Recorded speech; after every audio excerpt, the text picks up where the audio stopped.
Hey guys, you are watching your anime world. How are you all? Please support to subscribe this channel for watching new interesting stories. So in this video, we will see third part what if Deku was given an Ultimatrix. Here is short summary. With the creation of a new Ultimatrix, an ailing Ben Tennyson agrees to send the machine into another dimension. Enter Izuku Midoriya, a young, powerless boy within a super-powered society with dreams of being a hero.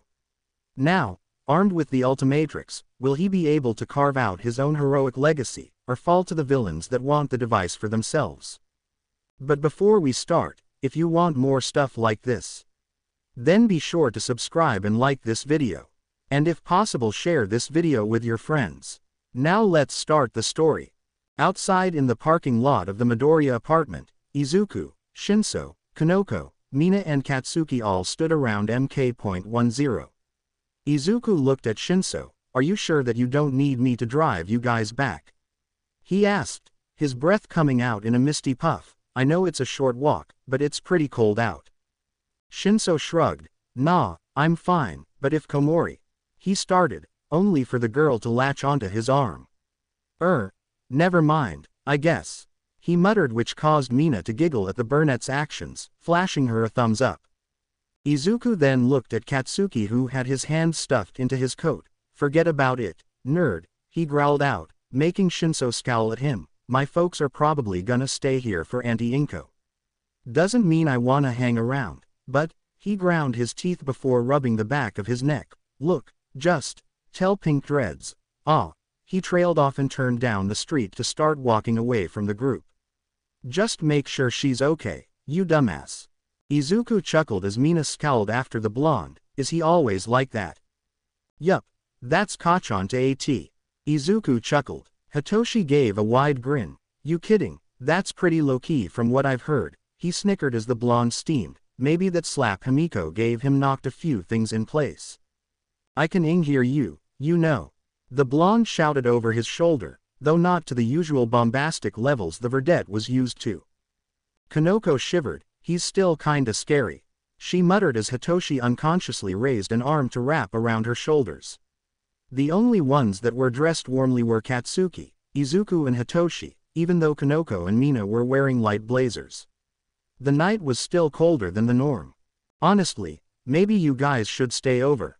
He said loud enough for his former friend to hear. I know you guys live close, but it's really cold out, and it's past midnight. Goddammit, Deku. Katsuki spat and turned around to march right back to the group, staring the boy right in the face. Look, it's been a shitty-ass day all around, he snapped, Mina holding onto Izuku's arm defensively. And I get that you're a mother hen, but we ain't the ones that you need to worry about right now, got it? Hitoshi gave out a long sigh. I hate to agree with him, but he's right. He looked down at Kanoko. I'll make sure that Komori gets home safe, first, and then get back to my place. He assured his friend, giving a nod to the green-eyed teen. Ashido lives the furthest away, so she's the one you need to give the ride to. We'll be fine. Mina looked at the brainwashing teen. Still, I get why he's worried, she said, shivering. I feel really guilty about getting a ride in a nice warm car while you guys are stuck out in the cold. Katsuki scoffed. Oh, please, this is nothing to me, he muttered and started off again. And Deku. The boy paused for a minute as he looked back over his shoulder. Congrats, on getting in. But don't think that I'm gonna go easy on your ass when we get to UA. He snapped and stalked away. He likes you, Hitoshi said teasingly. Oh, you. The blonde fired back. Izuku couldn't stop the laugh that came after the exchange while the blonde just kept going, steaming mad as usual. You know he's gonna get you back for that, right? He smirked over at his friend while he laughed. Worth it, Hitoshi shrugged before his grin fell. But look, if anything happens between now and when we meet up tomorrow, give me a call, alright? He looked back up toward Izuku's apartment. May might try to make out that she's okay and all that, but... Yeah, Kanoko nodded slowly. I don't wanna see her hurt like this. We're friends, she said shyly. Mina nodded. She's right, the girl said, looking up at the boy she was holding onto, giving his arm a squeeze. I'll let my parents know what's happening tomorrow, that way I can show up and help with whatever you guys need. Shroom here, Kanoko said with a hint of joking in her tone. It worked, and the little group laughed at the utterly horrible pun. A moment or two later, Hitoshi and Kanoko started down the street while Izuku started up the car to start warming it up, and Mina slipped inside to call her parents to let them know she was on her way home. While Mina was sitting in the car using her phone, the boy felt a bit of suspicion rising up while he watched the retreating forms of Hitoshi and Kanoko. This feels like a setup, Izuku thought idly as he got into the car. Mina seemed to be having an awkward conversation when he got settled and fastened his seatbelt. Yeah, Dad, we're just about to leave, and, no. She suddenly looked panicked as she looked over at him with wide eyes and hissed into the phone, "It's fine, really." She tried to shout at her father, "I can handle myself, you know that, and he's not that kinda guy." Ah, Izuku bumped his head against the steering wheel, "He's afraid I'm some kinda creep." "Yes, he has a license." Mina groaned, "Dad, come on. It's gonna be fine." "No. You don't need to come out and meet him. God, I'm on my way back, now. Goodbye." She took the phone away from her ear, and palmed her face. I'm so sorry about that, Midoriya," she said, heavily embarrassed by whatever her father had said. "I love my dad to death, but he can be so, arg." She groaned again and leaned back in the seat. Then she cast a small smile in his direction. "Sorry. It's not like you need any more drama in your life right now, is it?" Izuku shook his head with a timid smile. "Nah, it's fine," the boy said, honestly, with Himiko and Mei around, I'm used to a little DD drama." Mina sighed as she fastened her seatbelt, tightening it around her waist. I know I said that you had a license and all, but..." She gave a nervous little squeak as the boy put the car in gear and pulled out onto the street. She was surprised at how easy he made it seem. Driver's education had been a bit of a roller coaster for her. Not that she didn't enjoy driving. But her teacher at the time had suggested an alternate means of transportation for her. Wow, you really do know how to drive," she said with delight as the night lights of the city began to speed by the window. Izuku chuckled. Well, I kinda learned on the fly," he admitted. "When I built this thing, Mei took it for a spin and..." He looked away for a moment, but she didn't miss the hint of sadness in his tone. "Well, with the way she drives, I know exactly what not to do." He laughed while she smiled in his direction. "You guys seem really close," she muttered, thinking back to the scene from earlier, how Izuku had been right there when Mei needed him. A spike of jealousy suddenly drove its way into her chest. She shook herself. But so do you and Shinso," she said hurriedly, wondering where that stupid feeling had come from, and why exactly. Izuku smiled then. "Yeah, after I got my..." He hesitated for a moment, then lifted his right wrist off the wheel for a moment. "After I got the support gear to let me access my quirk, Mei was one of my first friends," he said as the girl gave him a curious smile. "Honestly, after meeting her and Shinso, everything in my life seemed to get better," he said. "I mean, my mom finally got divorced and now she's dating again. I got a really great sister and I met a really nice girl, ULP." He almost swallowed his tongue as he nearly said the word girl right next to the person he already admitted that he was in love with. Mina, however, didn't miss his slip, but chose not to tease him. She sat back in the car seat, her hands folded in her lap. She leaned her head against the window, watching the city lights going by. "Sounds like everything is. Was perfect for you guys, and now all this happened." She was starting to feel pretty rotten since that small fit of jealousy had hit her. Mei had just found out that her father had been murdered and here she was selfishly wishing she knew if the girl was interested in this sweet boy she was really starting to like, or not. Across from her, though he didn't know how, Izuku knew that he'd said something to upset her.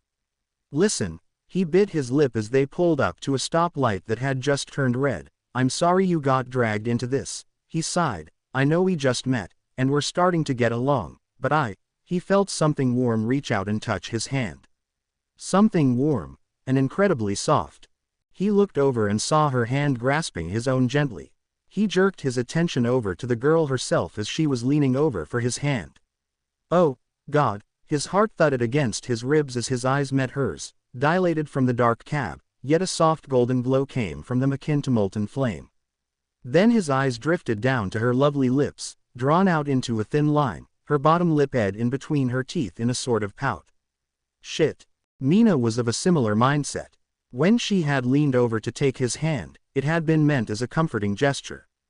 But it had not gone in that way because as her fingers touched the edge of his calloused palms, a familiar feeling washed over her.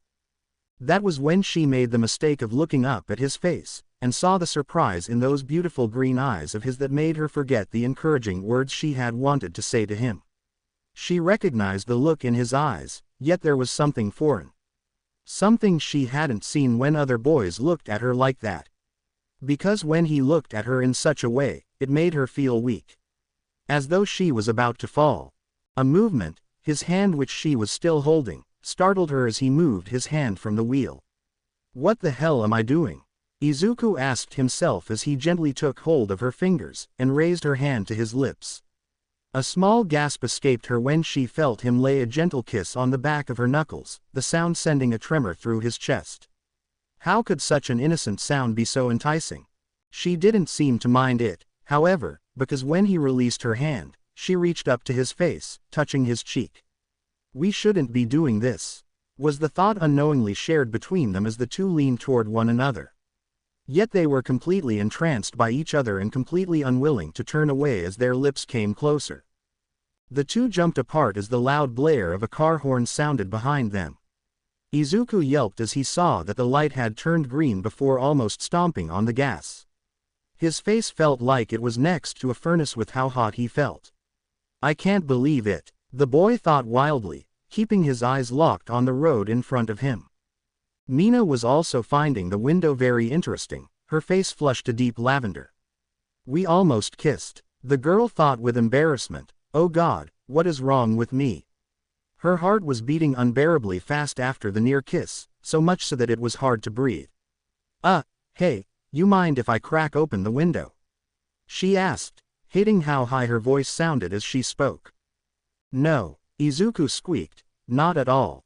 His voice sounded almost as high-pitched as hers. Mina felt somewhat relieved that she wasn't the only one feeling flustered. As she opened the window, the cool night air seemed to help clear her mind.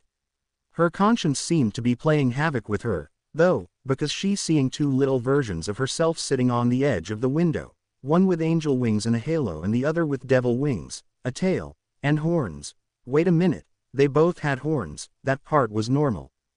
You should be ashamed of yourself, Angel Mina admonished with a finger wagging in her direction, taking advantage of him like that. Devil Mina only grinned at her twin impishly, take advantage. Are you kidding me? Devil Mina asked, it's obvious he wanted it. Mina groaned internally, you guys aren't really giving any good advice right now. Devil Mina giggled at her, advice? You want advice? She asked and pointed over toward Izuku. I say tell, I am to pull over so you can crawl into that lap and some serious face. You'll do no such thing. Angel Mina snapped. Mina silently groaned and swiped a hand through the non-existent beings. This really the girl thought, her mind wandering to a different situation. One where there hadn't been a car pulling up behind them honking their horn. It was just the heat of the moment, wasn't it? She thought with a shake of her head. Besides, he wouldn't want a girl that looks like me for a girlfriend, anyway. She could have sworn that she heard both sides of her conscience groaning. Oh, she heard Izuku mutter as he pulled the car to a stop. She looked up and saw the road was blocked off by caution tape, and that there were police officers milling around the area. Must have been a villain attack sometime today. The girl moaned, ah, great, she sighed, well, my house is only a couple of blocks from here, so I can just. She trailed off as Izuku pulled the car over and parked. He then got out and walked over to her side. You don't really need to walk me home, if that's what you're doing. She said, though she felt her heart warming at the gesture. I know, Izuku muttered, then reached out his hand, but I want to. Mina felt her heart swell slightly as she reached out. His hand was just as rough as always, but there was something else. He's shaking, she noticed as his fingers closed around hers. As he, scared of me. For a moment, that horrible thought dominated her mind. convincing her that he is repulsed by her unique features as some of her classmates had been. No, she realized as she recalled that only minutes ago, they had almost kissed. He's not scared, he's as nervous as I am. The thought brought a tentative smile to her face as she allowed herself to be helped out of the car. Such a gentleman, she commented, her mischievous side coming back to her somewhat. She then looked back at the car. But aren't you worried about someone driving off with your car?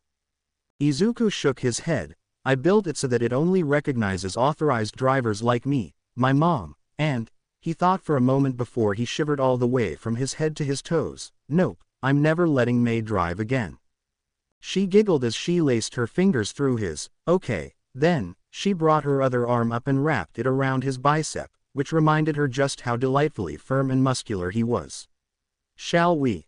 Izuku nodded nervously. I should probably let go of you. He raised their joined hands, his face darkening with another blush. My hands can get pretty as sweaty. I don't mind. She gave his hand a soft squeeze. Besides, your hand is really warm, and like you said, it's really cold out tonight. In truth, she was freezing. During the day, it had been unseasonably warm, so she only had the light blazer to wear, but once the sun had gone down, the winter chill returned in full force. Izuku thought for a moment before stepping away, much to her disappointment, but she was surprised to see him shrugging out of his green jacket. Here, he draped it across her shoulders. I'd hate it if you caught a cold because of me. He mumbled, desperately trying to ignore the sweet scent wafting up from her hair. Mina giggled as she pushed her arms through the sleeves. As long as you don't mind, she sighed as the lingering warmth from his body spread from the jacket into her. That's much better. She smiled as she reached over and retook his hand, but don't think that you're gonna get away from me that easily. She giggled while she clung to him, almost making him stumble. He laughed then. A real, genuine laugh, not the nervous titters he'd been giving off the entire night. Even if I could get away, I wouldn't want to, he said without even realizing it until a moment later when his face absolutely burned. I mean. Nope, Mina said, cutting him off. I like that answer. She then leaned her head on his shoulder, taking care not to poke him with her horns. Now, please walk me home, my gallant hero. Swallowing back his nerves, Izuku nodded and took that all-important first step down the street.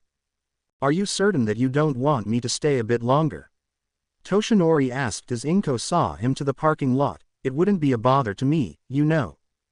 Inko smiled at the man's willingness to help them. I'm sure, dear, she said, you've already done so much for us today, even if it doesn't seem like it. She gave him a gentle push toward his little truck. You also look like you could use a good night's rest, and you won't get that sleeping on our couch. Toshinori chuckled. I doubt that I'll be sleeping at all tonight, my dear, he said before leaning down and kissing the woman's cheek. Inko gave out a pleased sigh at the affection, missing it almost immediately as he straightened. Besides, I need to arrange a few things with the wardens at Tartarus. He frowned as he thought about what was to come. I still wonder if we're doing the right thing in considering allowing them to meet. Inko's face dropped. Toshi, she's her mother, she reminded him gently. It's only right that we gain her permission to look after May while she goes through school. She worried her lip for a moment. Besides, I think it would be good for May if she knew that she wasn't alone. Toshinori gave the woman a warm smile. Inko, she's not alone now, he chuckled. If I had a vote, you'd win Mother of the Year, and beyond. Inko giggled at him. Seriously, Inko, I've never met a woman that cares so much about others. She gave a small shrug. It comes with the territory of being a mother, and a nurse on top of that, she said, giving the man a small look of worry. Speaking of nursing, Toshi, are you feeling all right? She asked while the man gave a small jolt. You barely ate anything at dinner, she sighed, looking away for a moment, though I can't say that that's surprising given today's circumstances. Believe me, my dear, it had nothing to do with your wonderful cooking, he said, waving away her concerns. This whole situation has me on edge, especially because of what I've been told of Ms. Tsutsumi's incarceration. Inko nodded. You didn't say too much about that, she prodded lightly. Is there a reason? Most certainly, he sighed. I don't want the children to lose faith in our governing systems, for one thing, and another would simply be because I'd be setting things up for May to become the next Lady Nagant. The man sighed, and I don't mean the hero. She reached out and took hold of his sleeve. Don't think like that, Toshi. She shook her head. May's too sweet of a girl to go through something like that. She could never. The Lady Nagant I knew 20 years ago was just as sweet and as caring as May. Inko, he sighed, but underneath all of that, she was the HPSC's assassin. He frowned as he thought of the implications behind May's quirk. If the current president saw the same thing in May that her predecessor did in Kana, then I doubt that she'd hesitate to scoop her up, and poison her into becoming a more efficient killer than her mother ever was, and they'd most likely take precautions to ensure that the conflict that caused her mother to turn on her handlers never comes up with May. Inko paled, but gave a determined nod. All right, then, what do we do? She asked. How do we keep her safe? Toshinori's eyes held that same pressure she had felt in the conference room of UA all those months ago. The aura of a very dangerous man was rolling off of him in waves. You leave that to me, the man said, placing his hand over hers on his sleeve. None of these children will ever be the government's pawns, I'll swear to that. Inko shook her head with a teary smile. I have to wonder what you used to do if you have sway with the government, she said as the man just rubbed the back of his long neck. It's really frightening when I think about it. I promise that I'm just a really old ex-pro hero, he said. The only reason that I have any sway is because I work closely with All Might on a near daily basis when he's not saving the day, or being mobbed by the press and, yeesh, slobbering fangirls. He shuddered as he remembered some of the more adamant fans. That was one thing he never got used to in his time as a hero, being mobbed by dozens of women of various ages that wanted a piece of him. The look of disgust on his face must have looked amusing to his companion, because she burst into giggles. I could almost feel sorry for any pro hero for having to go through that, she giggled, the sound bringing a warm feeling to his chest, but they do bring a lot of that on themselves. What with wearing those skin-tight costumes and all. Toshinori chuckled. I suppose that they do. He smiled before stepping away. I had better get going if I'm going to get any semblance of rest tonight. He raised her hand to his lips and kissed the back of her knuckles. Good night, Inko. Deciding to be a little more forward, the woman stretched up and pecked his cheek, the man blushing brightly. See you soon. She whispered as the man stepped away, and got in his truck. As he pulled away, she gave a gentle wave in his direction, a small sigh escaping her. She looked back up at their little apartment. Why, when things were going so well, did this have to happen? She shivered slightly when a cold breeze ghosted by. She decided it was time to go back inside and check on the children, and perhaps text her son, asking why he seemed to be taking so long, until she remembered who he was with. When she returned to the apartment, it was to find Himiko just coming out of May's room. Mom. The girl blinked as the woman came in. Inko smiled at her, loving the feeling of the girl calling her Mom. Is Izuku back yet? She shook her head. Not yet, sweetie, she said as the girl yawned, and the Bakugos have all left as well. How's May doing? Still asleep, Himiko sighed. I guess that's the best thing right now, though, all things considered. I agree, she said, but she'll have to face it sooner or later. It saddened her to think that the normally smiling and boisterous girl could be so silent. I'm sorry, dear, you must be hungry after keeping May company for so long. But the girl shook her head. Not so much hungry as I am thirsty. She patted her stomach. I think the pills that Nezu gave me aren't working like they should. She bit her lip nervously. I've been craving real blood more and more, lately. Inko smiled at her. There's no need to worry about that, she said as she moved toward the kitchen. We have plenty of blood bags left, but I'll speak with Nezu and Miss Chio about a solution for your growing appetite. Himiko looked uncertain of that. Sure, bagged blood did help her thirst more so than the pills she took, but even that was starting to lose its effectiveness. When she had been with May a few moments ago, there was a moment when she had been tempted to bite her in order to taste fresh blood, even a tiny drop. Maybe there isn't a solution. Inko halted, giving the girl a small worried look. Himiko, everything has a solution, sweetheart. She saw the girl's lips trembling, and opened her arms. Come here. Himiko went without hesitation, finding the warmth of her foster mother's arms comforting. Inko stroked her hair. Even if you need fresh blood, we'll find a way to help you. She smiled and kissed her head just above her ear, so don't you worry about anything, okay? I'm scared, Mom, what if I am a monster, just like Papa said? Inko shook her head. You're no more a monster than I am, baby, she said, patting her back gently, and we will figure this out, without hurting you, or anyone else. She drew back with a smile as she cupped the girl's face between her hands. Now let's warm you up a bag, then you need to get some rest, sweetie. She reminded her, tomorrow's going to be a big day for you and the others. But we're just helping May get her stuff, right? Himiko asked. Inko shook her head. Not quite, dear, she smiled. Remember, I've been looking for a new house for all of us. Well, I spoke with the realtor a few hours ago while you were taking care of May, she said. I made a down payment, and he said we're all set to move right in. Visitation. Officer Shishikura asked over the phone, sounding shocked. You want to arrange a visitation with Tsutsumi? Toshinori sighed as he drove along. That is what I said, yes, the man said patiently. I realize that this request comes as quite a surprise, given the prisoner's sentencing, and her risk level, but this is a matter of great importance. Well, sir, this may take some time to set up, the man said. If you realize just what kind of threat she is, then you'll know that it's going to take a fair amount of paperwork before we can draw up a timetable and schedule the visitation. Unless you have an immediate family member, then. It involves immediate family, Toshinori said in his deepest all-might voice. It concerns her daughter, and who will take over her care since Ms. Tsutsumi is unable to do so at the moment. He said. The line was quiet for a long time after Toshinori informed the warden of the prison. I was unaware that she had any children. That is how she wanted it, officer, the man growled dangerously. In fact, her current situation is a direct result of the former president of the HPSC threatening that same little girl if her mother didn't keep following their orders. The warden gasped from the other end of the line. So you see why this is an important matter, do you not?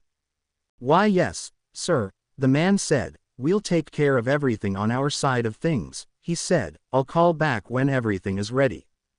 Toshinori growled. It had better be soon. He warned him before he hung up the phone. Now then. I need to have a long chat with our current president. He frowned as he dialed in the number. She's in for a rude awakening. The line picked up with a sleepy voice on the other end. Yagi. Do you have any idea what time it is? She asked, sounding annoyed. What has you calling me at? 1:30 in the morning.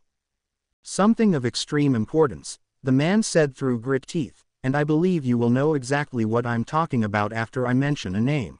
Kana Tsutsumi. He heard the woman gasp on the other end. I see I have your attention. What do you know? She demanded. A better question. How do you know? How and what are irrelevant. Toshinori sounded sufficiently angry. The point is that I know enough to want to march into your headquarters and tear it down brick by brick. He snarled, his body beginning to steam. I have just enough power left in me to do just that after all that I've learned today. The president sounded as if she were having a panic attack. And now, see here, Toshinori, I have enough on you too. To what? Toshinori's voice sounded deceptively calm as he spoke. I'm ready to reveal all of my secrets to the world, Madam President, he said, and it was true. He was tired of always hiding behind his fake smile, tired of lying to the woman he loved, and above all else, he was tired of being the government's trained monkey. The line was quiet after his declaration before the woman sighed. What is it you want? The truth, madam, he snapped, and the exoneration of Kana Tsutsumi so that she can become a teacher at Ultimate Alliance Academy. Are you insane? The president snapped immediately. Do you know what she's done? What she's been trained to do by us? Toshinori chuckled. I know you tried to turn a human being into an emotionless killer to do your bidding, but when your predecessor threatened her child, she turned on you all. He laughed when he heard the woman's strangled voice on the other end, and I'd be willing to bet that she's more than willing to spill a few beans on just how many heroes you ordered her to murder. Quote. I never took you to have a penchant for blackmail, she said before giving out a tired sigh. All right. But this will take time, Yagi. She said with defeat. I can't just waltz in there and take her out of Tartarus. Toshinori chuckled. But that is exactly what you're going to do, he said. What do you think is going to happen once I let it be known that the HPSC not only takes children off the street to turn into their own personal assassins, but their shining pillar of peace is on his last legs as a hero? You wouldn't. The woman shouted frantically. You'd send Japan into a countrywide riot. Villains from all over the world would come for a chance at killing you. Toshinori laughed. Oh, I don't have to announce that I'm weak, madam, he said. I am retiring from active hero duty. Her gasp was music to his ears. I am totally devoted to raising the next great hero, Madam President, and being on active duty would only hinder me. It'll be up to others to handle the fallout. All of this for an assassin. The president snapped. That can't be the only issue, Yagi. Tell me, why are you doing this? Toshinori huffed. I honestly don't think you'd understand, madam, he said. It's a little thing called love. He heard a questioning sound from the woman on the other end. I've met the little girl you forced Kana to leave behind, and I love her like she is my own. He said with a cold rage boiling inside what remained of his stomach, but she's not, and she needs her mother. She murdered the former president, Yagi, the woman reminded him, and she voluntarily gave up her child. Toshinori suddenly bulked up to his muscle form, the cab of his truck screeching in protest. She's only guilty of being a mother and defending her child from a tyrant that threatened her life. All Might roared, you have my terms, Madam President. Lady Nagant goes free and becomes a teacher at UA. Or else you'll find out just how dangerous I am when I cut loose. He hung up the phone, and shrunk back down. He frowned at the damage he'd done to his truck. How am I going to explain this? Mr. Mera, I wouldn't be calling you so early in the morning if this wasn't an emergency, President Irina Gasai said as she spoke to the man over the phone. I don't know how, or why, but All Might has uncovered the details of the Nagant debacle. I see, and what does you want me to do about it? Yokumiru Mera asked over the phone. We're talking about All Might, here, Madam President. If there's anyone in the world that's untouchable, it's him. The woman pinched her brow in exasperation. Yes, I know that quite well, Mr. Mera, she groaned. What I need you to do is find out how this happened. She said, with hint of paranoia in her voice. Someone has dug this information up, and given it to All Might. The fire walls, and program protection that whoever it was had to go through could be considered an act of treason. She snapped. In the meantime, I have to draw up a mountain of paperwork in order to meet his demands of her release. Release? Mera shouted. Are you kidding? She probably has a vendetta against the HPSC. Don't you think I've thought of that? Irina snapped. There's an angle here to exploit, but we need to find that angle first. She frowned, deep in thought for a moment. Mera, Nagant has a daughter, maybe we can use that. Oh, no, not this time, Mera said. You remember why she's in prison right now, don't you? He reminded her as she placed her head in her hand. If we're going to work any sort of angle in this situation, then we need to walk on eggshells here. He said, All Might is getting ready to retire, that much is a given with how much his old injury is taking its toll on him. We need him at UA to train a replacement. Nagant being back on the streets could actually help if we can get her to play ball in our court. But putting any sort of heat on her kid is going to be out of the question.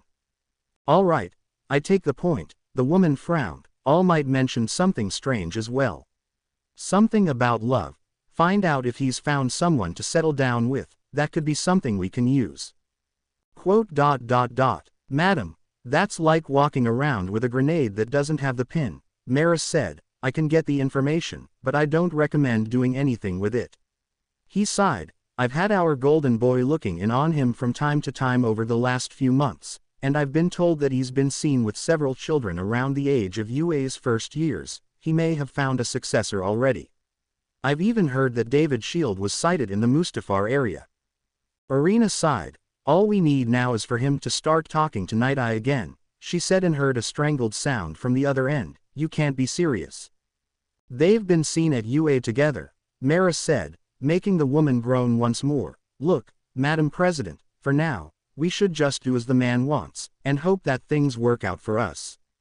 Irina frowned. I don't like this, Mera. All Might has the HSPC by the throat, and there's nothing we can do about it. Maybe we won't have to, Mera said. All Might isn't perfect, we both know that. He chuckled on the other end of the phone. I have it on good authority that an old acquaintance of his is still running things in the underworld. Irina's eyes widened. Are you saying that he's still alive? I'm saying that he may very well be alive, Mara said, and if he is, then it's only a matter of time before they face each other again. He chuckled, and then we just sit back and watch them tear each other apart. And have our agents clean up the mess, the woman said. This is a dangerous game you want to play, Mara. Are you sure we can win? No, Mara said, but it's the best chance we have. May awoke to find herself feeling oddly cold. Was that a dream? She wondered to herself as she sat up in bed, rubbing her eyes. No, it wasn't a dream, she sighed as she remembered Izuku catching her when she fainted. She looked down at herself and found herself in the spare set of pajamas that she kept at the Midoriya house. I wonder who dressed me, she thought idly. She pulled the blankets off of herself and swung her legs off of the bed. Doesn't matter now, does it? She sighed as she stood up and stumbled over to her desk. The desk consisted of some of the designs that Izuku had given to her from his mentor, whoever that was, and some of them were her own. Dad's gone now, the girl muttered to herself. Will I get sent to a home? She asked herself as she took up a new piece of paper and a pencil to start working absently on a new design. If so, will I still get to go to UA? She started drawing out a design, her mind not even on what it would be. Will I still see my friends? Izuku. Her hand paused with the pencil just barely above the paper. Something wet dropped onto the page. She reached up and touched her cheek, drawing back moist fingers. Cheers. I'm crying. May. Inko's voice called out softly as the door to the room came open slowly. I'm sorry if I'm bothering you, but... She gasped as she poked her head and saw May turning around toward her with tears streaming down her face. Oh, sweetie. She rushed into the room, her arms wide open. May didn't even know that she'd moved until she collided with the woman. It's okay, sweetie, everything's going to be okay. May could barely hear her because there was someone else making a strange wailing sound that she had never heard before. Wait, is that me? She thought with sudden realization. It was true. May Hatsume, who had never cried a day in her life, was bawling her eyes out with her face buried in Inko's shoulder while the woman held her close. Another pair of arms wrapped around her. Himiko had joined them, holding her around her waist. We're right here, May. The girl sobbed. We're here for you. You're not alone, baby, Inko told her as she rubbed gentle circles on her back. You're never going to be alone. Well, this is it, Mina sighed as the two of them came to a stop in front of her home. She looked up at him. Thanks. For walking me home. She muttered as her arms released their hold on his. Izuku reached up and took her by her hand. I could walk you to the door. He suggested, sounding as reluctant as she felt. The thought of spending at least another minute with him brought a pleasant feeling to her chest, but the girl shook her head. I'm probably in enough trouble as it is, she said while reaching into her jeans to check her phone. Besides, it's almost 2 in the morning, and you have someone at home that needs you more than I do right now.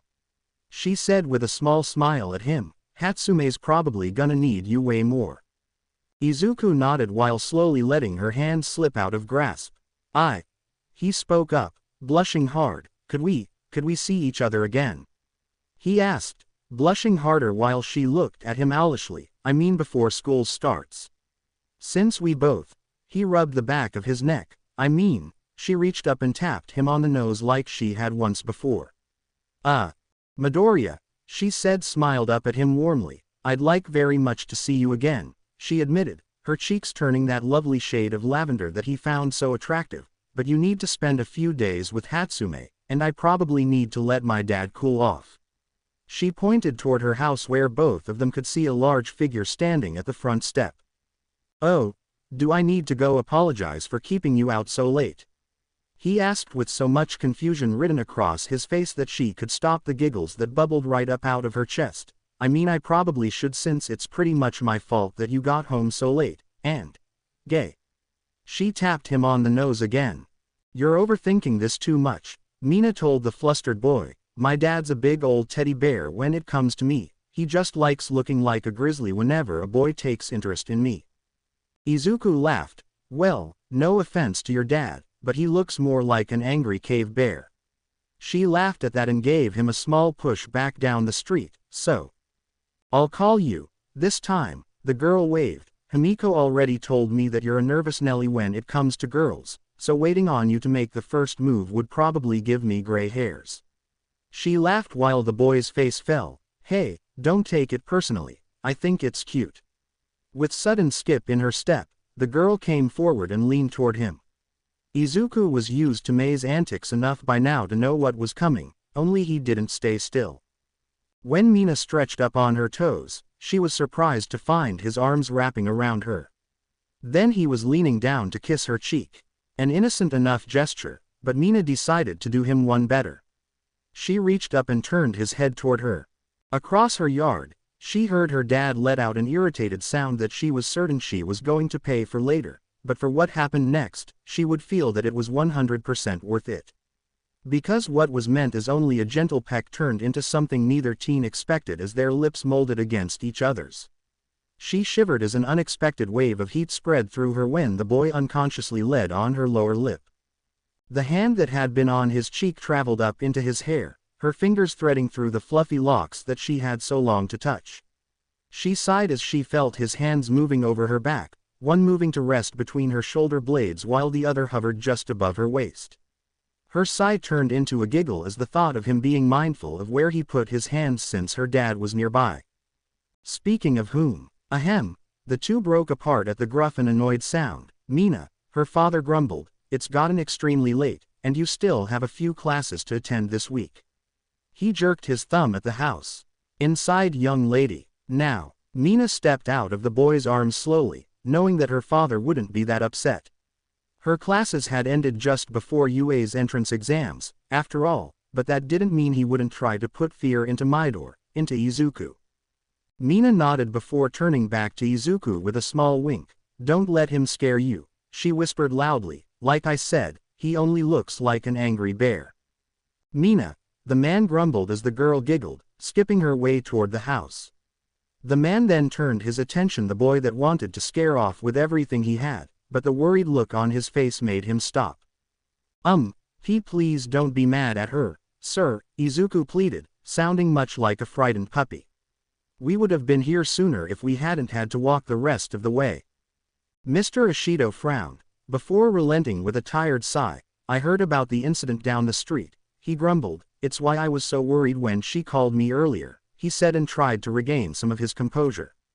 Young man, my girl's pretty inexperienced when it comes to boys, so I'm going to warn you right now, he growled as the boy jolted. If you hurt her, there's nothing I wouldn't do to ruin you. I'd never hurt her. Izuku's voice lost its nervous tremble, showing the man that he meant what he said. You had better not, he smirked down at him. That being said, I should say thanks for saving her from that giant a few weeks ago. He said, so I'm giving you the benefit of the doubt. He smiled at the boy. Take care of her, all right. Izuku shook his head. She really doesn't need me, he muttered, making the man raise his brow at the boy. I mean she's so, and I'm, this. Izuku gestured to himself as though he were presenting some lackluster product. That surprised him. The boy seemed to have the same problem that his daughter seemed to have about her own looks.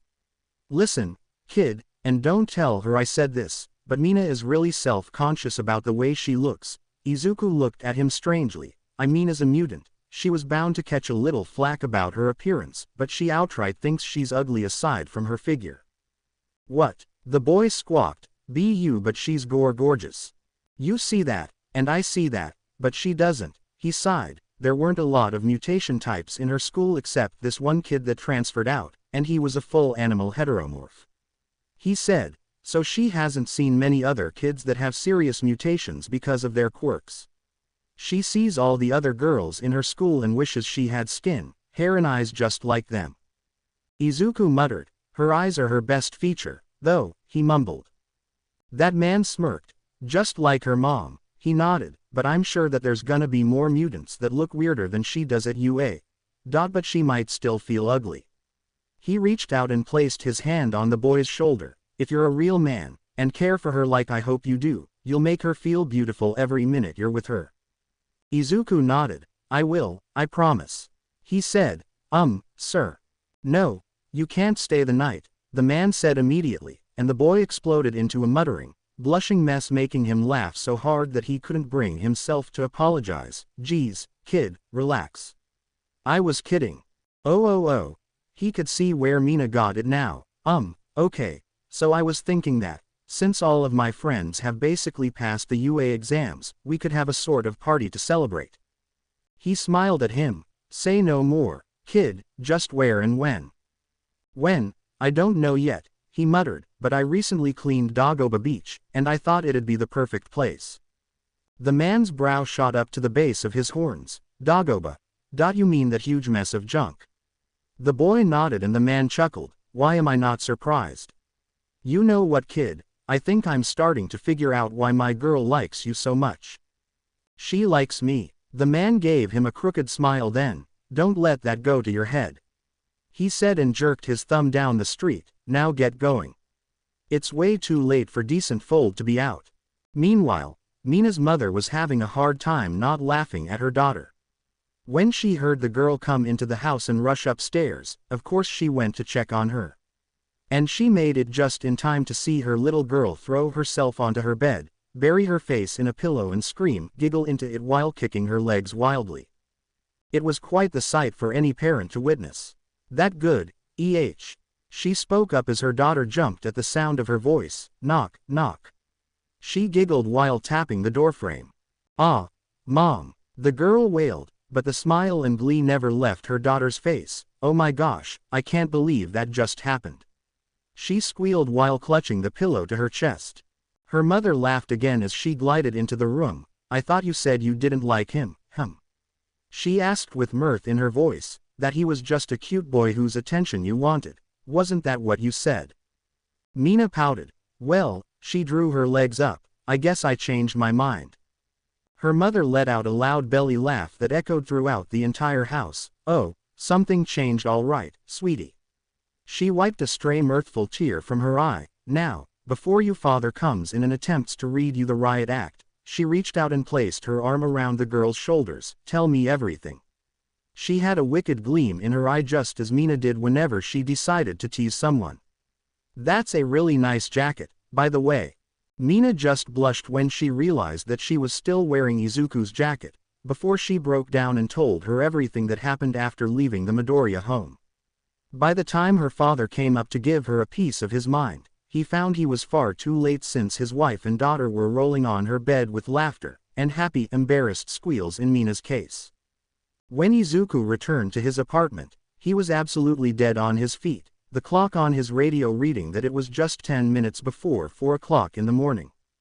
"Man, I've never been up this late, even when I was studying or watching All Might videos." He yawned as he pulled up to his apartment building. "I wonder if I should look in on May before I get some sleep." He wondered as he parked. He got out and made his way to the elevator, pressing in his floor number and almost falling asleep on the ride up. He trudged to his apartment, dragging his feet tiredly, his mind bringing the rotten day to the forefront of his mind.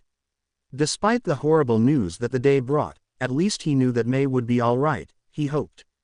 He had never dealt with something like a death in the family. But May seemed like a strong person, to him at least.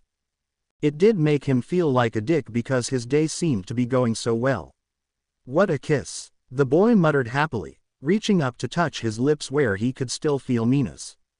"Does this mean we're dating?" "No, I need to ask her first." His mind was suddenly coming alive again as he thought about what was to come.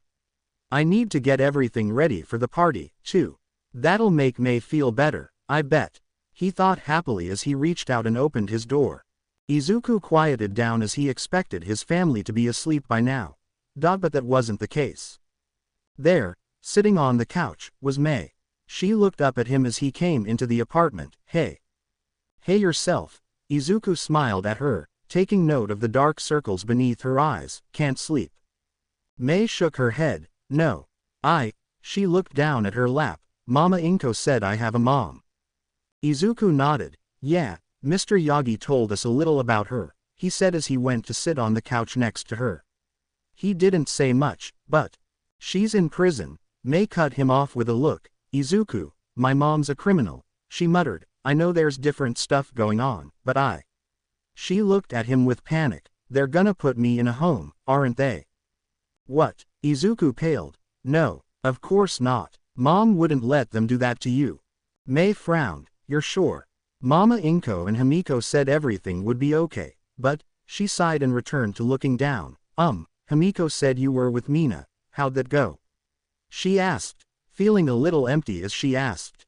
Izuku smiled a little, a blush on his cheeks. We kissed. Mei's eyes widened with shock and a small attempt at a smile came to her face. You did. She said, sounding happy. That's great. I told you it'd be okay.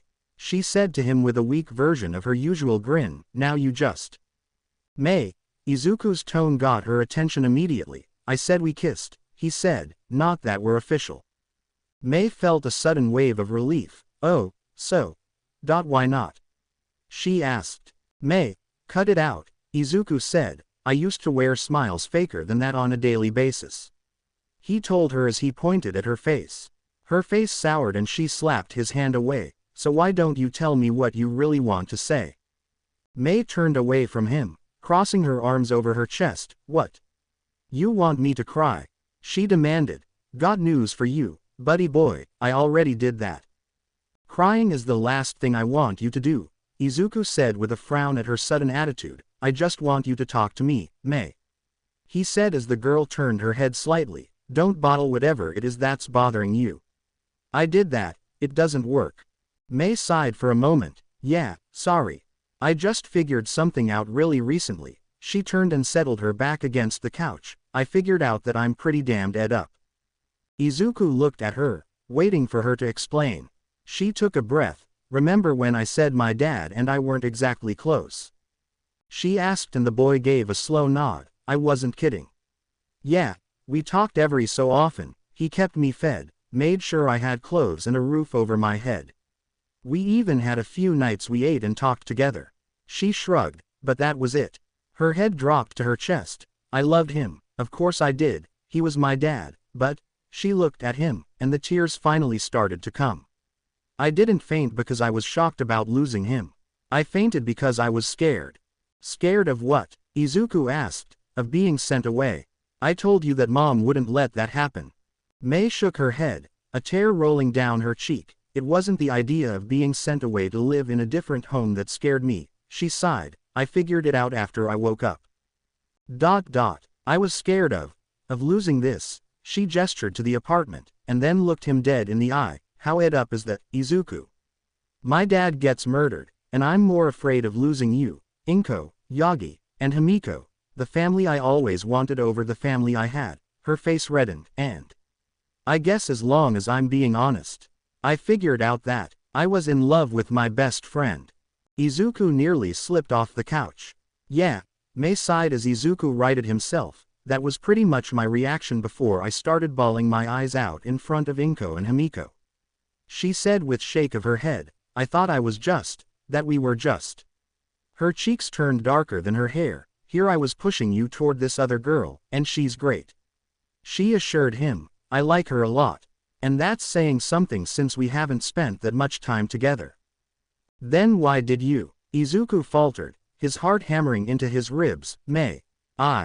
She held up a hand to stop him. I'm gonna have to stop you right there, Izu, she said quietly. I may not know much about love in general, but can you honestly say you love me without feeling guilty about Mina? His mouth snapped shut. Thought not. She gave him a sad smile. I know you love me. You just don't love me like you love her, do you? Izuku gave her a small pained look. I know even less about love than you do, he admitted. I mean. You were the first girl I ever spoke to. He blushed. And you were. Wow, you were. Way to make a girl feel special there. Pal, Mei giggled softly, but I didn't exactly send the right signals, did I? She shrugged. I still like girls, Izuku, she said, and Izuku raised his brow. Hey, don't look at me like that. Until I met you, I didn't even think about. Are you seriously blaming me for your UAL preferences? Izuku asked with a small hint of humor. Mei rolled her eyes. No, dummy, I mean Mama Inko practically begging us to date, she muttered, and then there were those, her blush returned. I kissed you, and I didn't really hate it. I didn't exactly say no, either, Izuku said. He reached out and took hold of her hand, lacing his fingers through hers. I enjoy being with you, May. If it weren't for you, I don't think I'd be the way I am right now, or have so many great people in my life. Now you're talking out of your ass, May grinned. But Izuku shook his head. I'm being serious here, he smiled at her. I love you, May. May's heart stuttered in her chest, but she quickly stopped it and looked away from him. Not the same way you love, Mina, though. Izuku's grip tightened on her hand. No. She heard him sigh, and she bit her lip. There's a difference. Right, the girl muttered. Then she heard something that made her heart crash. I'm not sure I'm worth being loved by either of you, at this point. She turned to him, seeing him facing the floor. Both you and Mina are incredible, incredibly beautiful, kind, smart and brave. I'm not any of those. He frowned, and if me loving someone hurts someone else. She wrenched her hand from his grip and reached out and took his face between both of her hands. Izuku, so help me, if you think that you don't deserve to be happy just because I'm hurting, then you are dumber than a sack of rusty bolts. She snapped. Izuku's face was squeezed between her hands, making it difficult to talk, but he managed. Sorry, May. May sighed and settled back on the conch. I'm not selfish enough to ask you to stop seeing her just so I can have you, the girl said, shaking her head slowly, especially when I know how you feel about her, and me. She looked back at him. It's not fair to you, either. You deserve to be happy just as much as anyone else, which means you don't have to worry about me. You deserve to be happy, too, though, Izuku frowned, looking down at the Ultimatrix. Sometimes I wish there was a quirk that made everyone happy. Quote. May giggled as she thought about that. Now that would be a miracle. She sighed before leaning over to lay her head against his shoulder. But that's not the way the world works. She muttered. If it was, maybe my mom wouldn't be in prison, and my dad would still be around. Izuku reached up and put his arm around her shoulders. Yeah. Her stomach felt tight as she leaned into him. Can I ask a favor? He looked down at her. Do you think it'd be alright if I slept next to you, just for tonight? Izuku's face heated up at the thought of sleeping next to her for a moment, but he gave a small nod. Yeah, we can do that. Thank you. She got up from the couch, reaching back to pull him to his feet. As he rose, Izuku noticed that his friend had a small blush on his cheeks. She started tugging him toward his room. Once inside, she wasted no time in pulling back the covers and getting into bed. Izuku was a little more hesitant, May looking at him expectantly, and patting the mattress next to her. Don't worry, I just don't want to be alone right now. Izuku nodded and slowly got into bed, not even bothering to change his clothes. He nearly yelped when the girl scooted up and nestled herself against him, laying her head down on his shoulder. I smell strawberries, she mumbled. Aceto has good taste in perfume. That made him laugh a little. Sorry. Don't be, she said as she wrapped her arms around his chest. I like it. She sounded sleepy now. Hey, Izuku, did you mean what you said? Izuku looked at her. About what? May hummed sleepily. About loving me. Izuku smiled and reached up to pet her hair. Yeah, I did. I love you, May. She mumbled sleepily. Ashito's a lucky girl. Izuku wrapped his arms around her. I think I'm the lucky one, actually. He muttered as the girl dropped off to sleep a moment later. He smiled and closed his eyes. Good night, May. Paradox sighed as he watched the two children sleeping soundly, their timeline growing brighter, yet the darkened line still remained. Why? He wondered aloud. What is the cause of this? In a mirror version of the timeline he was observing, Mei Hatsume sat at her desk, drawing out plans, while in the brighter future, she and his young champion slept soundly in each other's arms. Hitoshi Shinso sat alone in his apartment, his face contorted with anger while he stared down at his phone. In stark contrast, another version of the boy sat on a sofa, smiling happily as he chatted with a lovely young woman with brown hair. Izuku stared ahead of himself, his face streaked with tears and blood. And once more, a bright and smiling Izuku walked hand in hand with a laughing Mina Ashido on one side of him, while there was a blurred image of another on the other side of him. Behind them was Hitoshi and the young brunette, her hair pulled away from her face as she smiled up at the boy. Then he looked to an image that had no brighter future as of yet. And it was something he was desperate to change. Himiko Toga, crouched over the prone figure of a young man, her fangs buried deep into his neck as she drained him of blood. Where is that catalyst? He wondered, at his wit's end. This horrendous future was fast approaching the girl, and if he could do nothing to change it, then all of the good that Izuku and his family had done for the girl would be for naught. Hitoshi awoke to the sound of his phone's obnoxious ringtone, his head throbbing. Damn it. Eyes still closed, he reached over to where the phone was laying, fumbling for it for a minute before he answered. Yeah. Shinso. It was Izuku, who sounded as frazzled as always. Where are you? We were supposed to meet up to help Mei move today, remember? Hitoshi cursed. He had forgotten. What do you mean, where am I? I'm still in bed. At this hour. It's past noon. My mom never lets me sleep this late, Izuku said with a frown in his voice. Hitoshi looked at his phone screen and groaned. And did you not make it home last night? I'm right outside your door, and... That caused Hitoshi to sit up. Shit. He looked over at his shoulder and nearly fell out of bed. Izzy, I think I'm in trouble. What did you do? Izuku asked suspiciously. Wait, you're with Komori right now, aren't you? Hitoshi hung his head.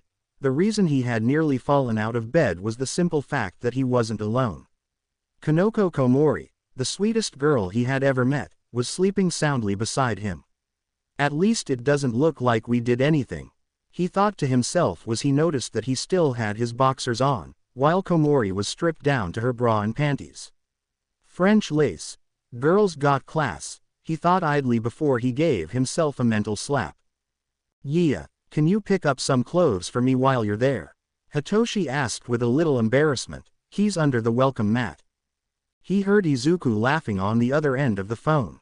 I'm never gonna hear the end of this, am I? He thought to himself as he hung up the phone and looked around for his clothes from last night. How come I can't remember anything? He wondered to himself as he picked his pants that were slung over a mushroom-themed armchair, a slight headache bringing him more awake. Oh, a sudden thought struck him. The night before when he had walked Kanoko home, Dachi had invited him in. Her parents were out of town for work, again, and the girl wasn't comfortable with being alone for long after the day that.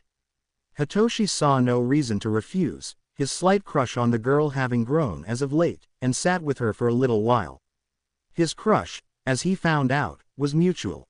They had kissed, and Kanoko had started releasing spores excitedly. Things had gotten weird after that. More intense. I got whammied by psychedelic mushroom spores. He moaned, slightly embarrassed. Boy, I hope my mom never finds out. Came a sleepy mumble as Kanoko started to wake up. Wah, she sat up, her hair such a bird's nest that he nearly laughed had it not been for the fact that her near-naked body was so captivating. She clutched at her head. I hate it when I do that. Dad's gonna kill me if he... She trailed off when her eyes landed on her unwitting partner. Hitoshi. Morning, the boy said lamely while raising his hand in greeting. Kanoko almost made the same gesture, more, ning. Her face started turning a comical shade of red. Oh my gosh. She squealed and yanked the comforter up to her chest. Did we? I mean we didn't. Oh Shiitake. She was rightfully worried about what had happened the previous night, though Hitoshi was confident that nothing had happened. For one thing, the only thing he could see off about her were the multiple hickeys that covered her neck and her swollen lips. Hitoshi, what did we do last night? The boy rubbed the back of his neck. Nothing, I think, at least, I hope not, she squeaked as he came over and sat on the edge of the bed. If something did happen, I think I'd wanna remember it. Kanoko mumbled something under her breath as her blush turned neon, prompting her to hide her face in the comforter. I'm really sorry. I didn't mean to do any of that last night. She whined. Whenever I get really excited, I release mushroom spores, and those kind are. He reached out and pulled the blanket away from her face. He leaned in and kissed her on the cheek. Eek. Even if it was an accident, I don't mind, he chuckled, before grinning at her. So, does this mean we're official? Her pretty and unique eyes peeked out from behind her bangs. But I basically drugged you, she muttered shamefully. He shrugged one shoulder. Not our proudest moment, but hey, I've heard of stranger things happening to people before they got together. He said, besides, you like me even though I could use my quirk to make you do anything I wanted you to do. He reached up and moved a stray lock of hair away from her face. Aren't you scared of me? Kanoko shook her head. No, you'd never do anything like that. She muttered before a brilliant smile broke out across her face. I'll try not to let out any more spores whenever we're together, she said while the boy just laughed. Yeah, I could do without the massive hangover, he said before he reached down for his shirt, which was on the floor near his feet. He heard Kanoko giving a slight mumble of appreciation as he pulled his shirt over his head. He felt a swell of satisfaction rising in his chest as she seemed to appreciate his newly muscled back. Like what you see? He asked, grinning as her face reddened while he settled his shirt into place. Kanoko pulled the comforter back up to her face. No comment. He chuckled. I'll let you get dressed, he said as he headed out of the room. Izuku ought to be here pretty quick. Let's hope he thought to bring some coffee. A few minutes trickled by as the newly formed couple waited for their friend. In all honesty, Hitoshi expected him to roll up in his car, but that wasn't what happened. No, not Izuku Midoriya. Instead of his very cool car, that Hitoshi was secretly jealous of, they were greeted with shuttering windows as a large aircraft hovered just beside the apartment. Izuku himself knocked on the door. Hitoshi didn't ask any questions, simply taking the clothes his friend had brought for him and dressed quickly while Kanoko waited and stared. You know, Hitoshi said a short time later as he and his girlfriend boarded the ship, most people just stick with cars. But this is unbearably cool. He laughed as he sat down near a control panel. Was this a design your mentor thought up? Izuku nodded. Yeah, it is, he grinned. You should have seen Mom's face when I turned into Upgrade and spat it out. In truth, he was glad that he hadn't. His mother had nearly had a heart attack. My son has a spaceship. His mother wailed before passing out into Mitsuki's arms. Kanoko was having a hard time not marveling at the incredible machine. What do you call this thing? She asked as the ship lifted off the ground effortlessly. She didn't even feel any turbulence. The blueprints called it the RB-3, short for Rust Bucket Number 3, the boy said as he took the craft up and over the apartment complex, but I just like calling it the Rust Bucket. He chuckled. Kinda has a ring to it. Hitoshi laughed. Doesn't seem to do it justice, though, he said as he peered out at the forward-swept wingspan, while Kanoko explored the large cabin. What did you say about this thing, anyway? I heard that the car caused a few problems until you got a support gear license for it. Izuku just shrugged. Apparently it works for this thing, too. He said with no small amount of relief. I was seriously worried about building this thing and not being able to pilot it if I couldn't get permission from the HPSC. Hitoshi got up and took up the seat next to his friend. I wouldn't be surprised if you got a few calls from them, he said while they moved across the city, noting that several people below had stopped to stare at the craft. This thing looks like it could be from outer space. He laughed as the boy went slightly pale. What's the matter? Well, it can, technically, go out into orbit, he said while Hitoshi goggled at him. So, it's technically a, spaceship. Hitoshi sat back with a dazed look on his face, right before grinning widely. Man, I have the coolest friend in the world. He laughed while Izuku blushed. Not only does he have his own car, and a license at 14, but he owns his own spaceship. Don't you mean cars? Kanoko asked as she came back into the front part of the cabin. I saw two of them back there. Hitoshi looked at Izuku with a raised brow. Well, when Mei and I were getting materials for this thing, I found a really old Dodge Challenger. I couldn't just let such a cool car go to waste. Hitoshi put his hands up in mock surrender. I'm not judging, he said with a look back at Kanoko, but, could I borrow one? For a date or two. Kanoko blushed while Izuku just laughed. No problem. They flew over the city for a few more minutes before they reached Mei's house where the girl was standing with Toshinori and his mother, waiting on them with all of May's belongings boxed up and waiting to be moved. What she didn't know was the fact that he decided to fly instead of drive. Even from the cockpit, they could see the tech-crazy girl's eyes sparkling. "You jerk," May shouted at the trio as the cargo ramp opened up, allowing Izuku and Hitoshi to back to 2 cars out so that they could load May's luggage. "I thought you were gonna wait to build it until later." She pointed an accusing finger at the verdette while he just chuckled bashfully. Inko sighed as she noted the newest vehicle. "My insurance is going to end up taking all of the money from my divorce," she mumbled with waterfall tears running down her cheeks. Toshinori chuckled. "Nah, don't forget that young Izuku's name is on the Prototools patent, so there's the royalties from that to add to your little nest egg." Izuku grinned at them as he got out of the DXMK.10. "He's right, Mom, I can pay for most of the insurances without your help," he said. "Feel free to spend whatever you want of it, too. I had the account include you." "Oh, sweetie, you don't," Inko began, but the 2 boys moved around the adults to start packing May's belongings. "I doubt that you'll win that argument," Toshinori chuckled at her worried face as the boys started loading the ship. "Besides, he wants to take care of you." "What's wrong with that?" Inko shook her head. "He's becoming independent far too fast for my liking," she muttered, thinking of the day her little boy would no longer need her. "I know it's going to happen eventually, but is it too much to ask that he stays a child a little longer?" "Hey, May, what's this one marked fragile?" Hitoshi asked loudly. "It weighs a damn ton," he shouted as Izuku helped him with the box. May turned around from where she'd been talking to Kanoko with an annoyed look. "Don't you dare drop that, Mento," she grumbled at him as they passed by. "It happens to contain my favorite tool sets, and my favorite vibrators." "What?" Hitoshi nearly stumbled, causing Izuku to lose his footing, and nearly drop the load. "Are you kidding?" Hitoshi snapped at the rosette. "Carry your own damned vibrators." May just shrugged at him. "I can't, the box is too heavy," she giggled while Kanoko was silently wondering just how many she had in the box to make it so heavy. Izuku just laughed. "Relax, Shinso, she's kidding.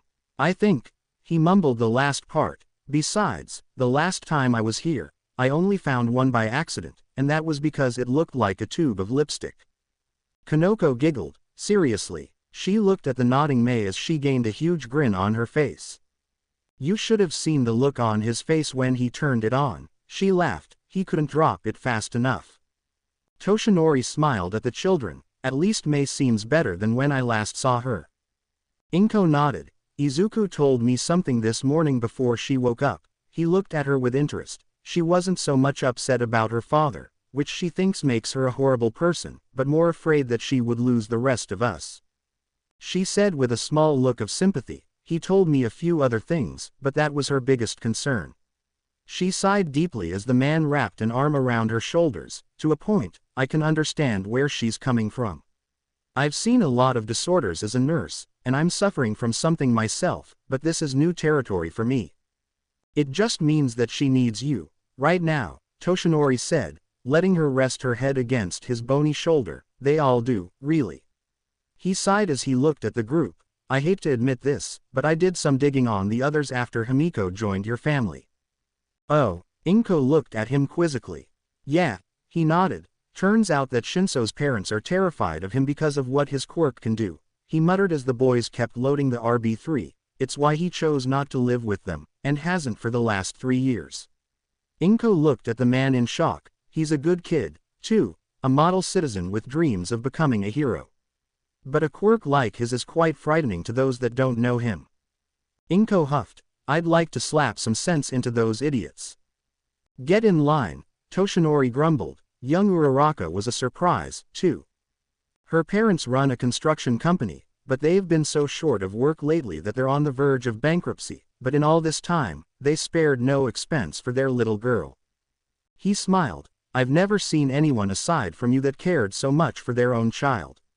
He chuckled. "So I'd like to imagine the looks on their faces when they get a letter in the mail, asking them to do some work for Might Towers, and the surrounding area, considering that villain attacks can do quite a lot of damage to the buildings." He gave her a sly wink that had her giggling.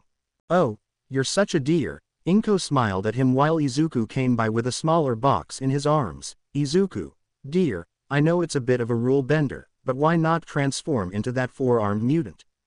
Izuku just grinned at her. Ah, this is nothing compared to what Mr. Yagi and All Might put me through, he said as he carried the box up into the ship. Toshinori bashfully rubbed the back of his neck. I didn't work him that hard, he muttered while Inko gave him a quick kiss on the cheek, letting him know that it was fine with her. Anyway, Miss Komori came as quite a surprise as well, he said, taking note of the shy girl chatting quietly with Mei. Her parents aren't abusive, but they're never home.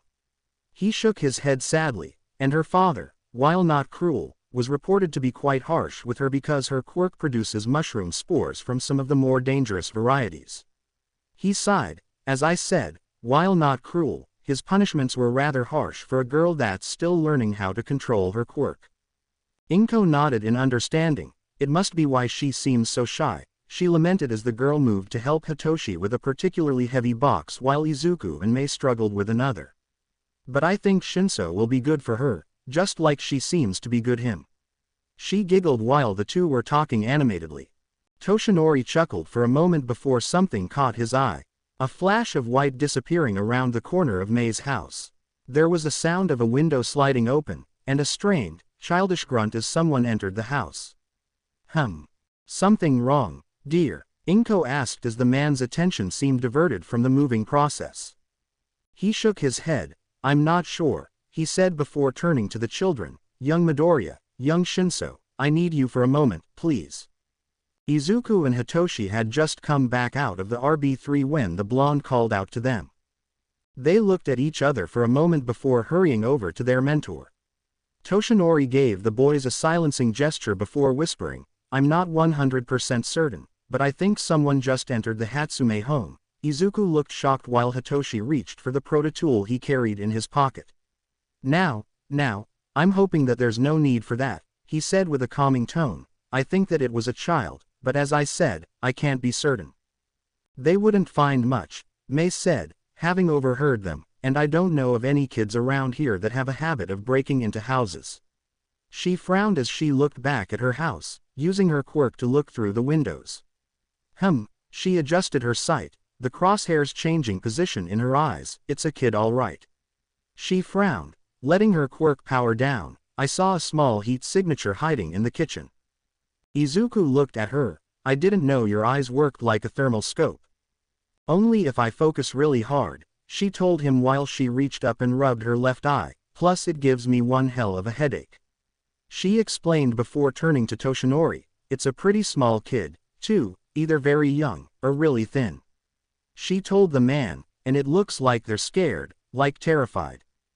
Toshinori gave her a nod of thanks. I think this is best left to myself and Inko, he said, looking at the woman for her consent, which she gave in a small nod. You four wait out here, he said before thinking on it. If someone comes by looking for a child, then I'd like you to divert them.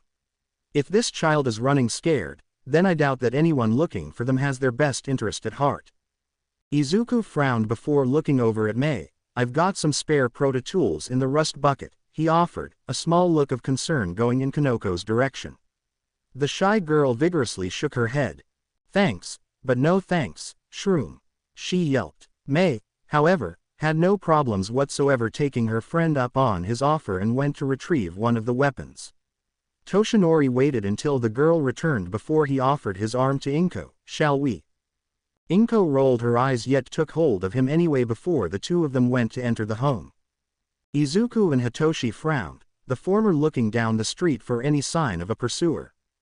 Meanwhile, the couple had entered the house. There's still so much junk in here, Inko muttered as she looked around. The Hatsume home was a mess of old car parts, license plates, and hubcaps. There were some pictures hanging, but none of them were of both parent and child, except for one that was sitting on a small chest of drawers. It was of Mei, as a newborn, her father, who she was a spitting image of, pink hair and crosshair eyes, and of her mother. The part that held her mother's face was torn away.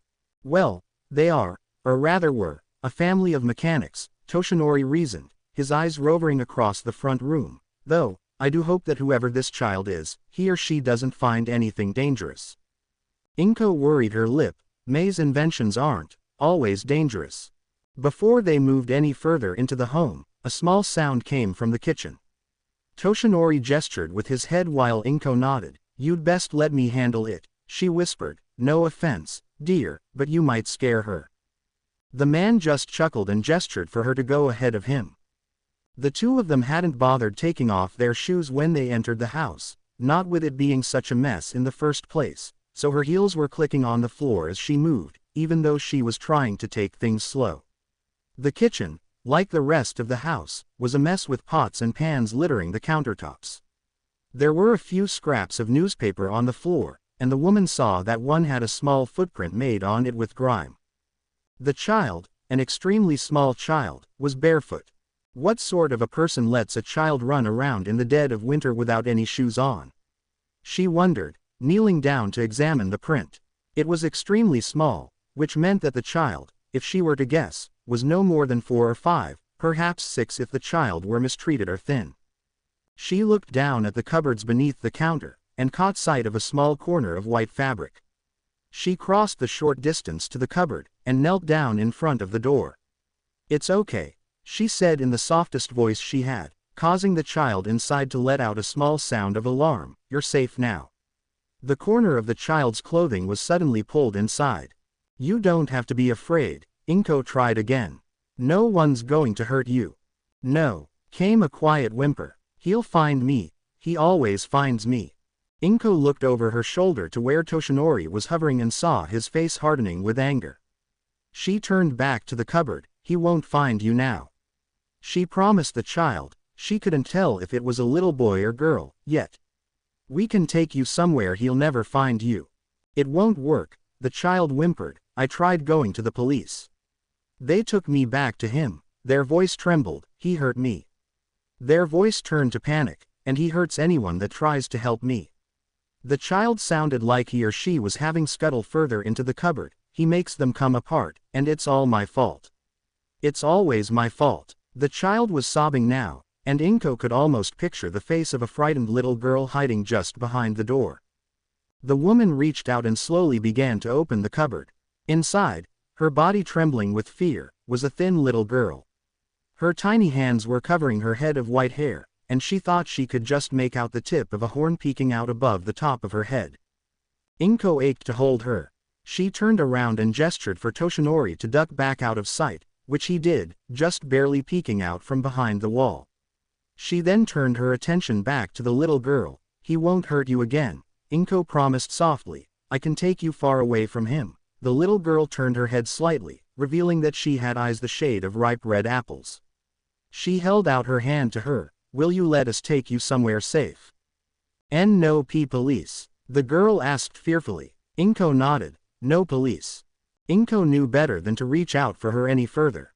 She had dealt with frightened children before, and knew that it was best to let her make the first move to come out. So she sat there on her knees, hand extended, and waited. Finally, after what seemed like hours, a tiny hand reached out for hers.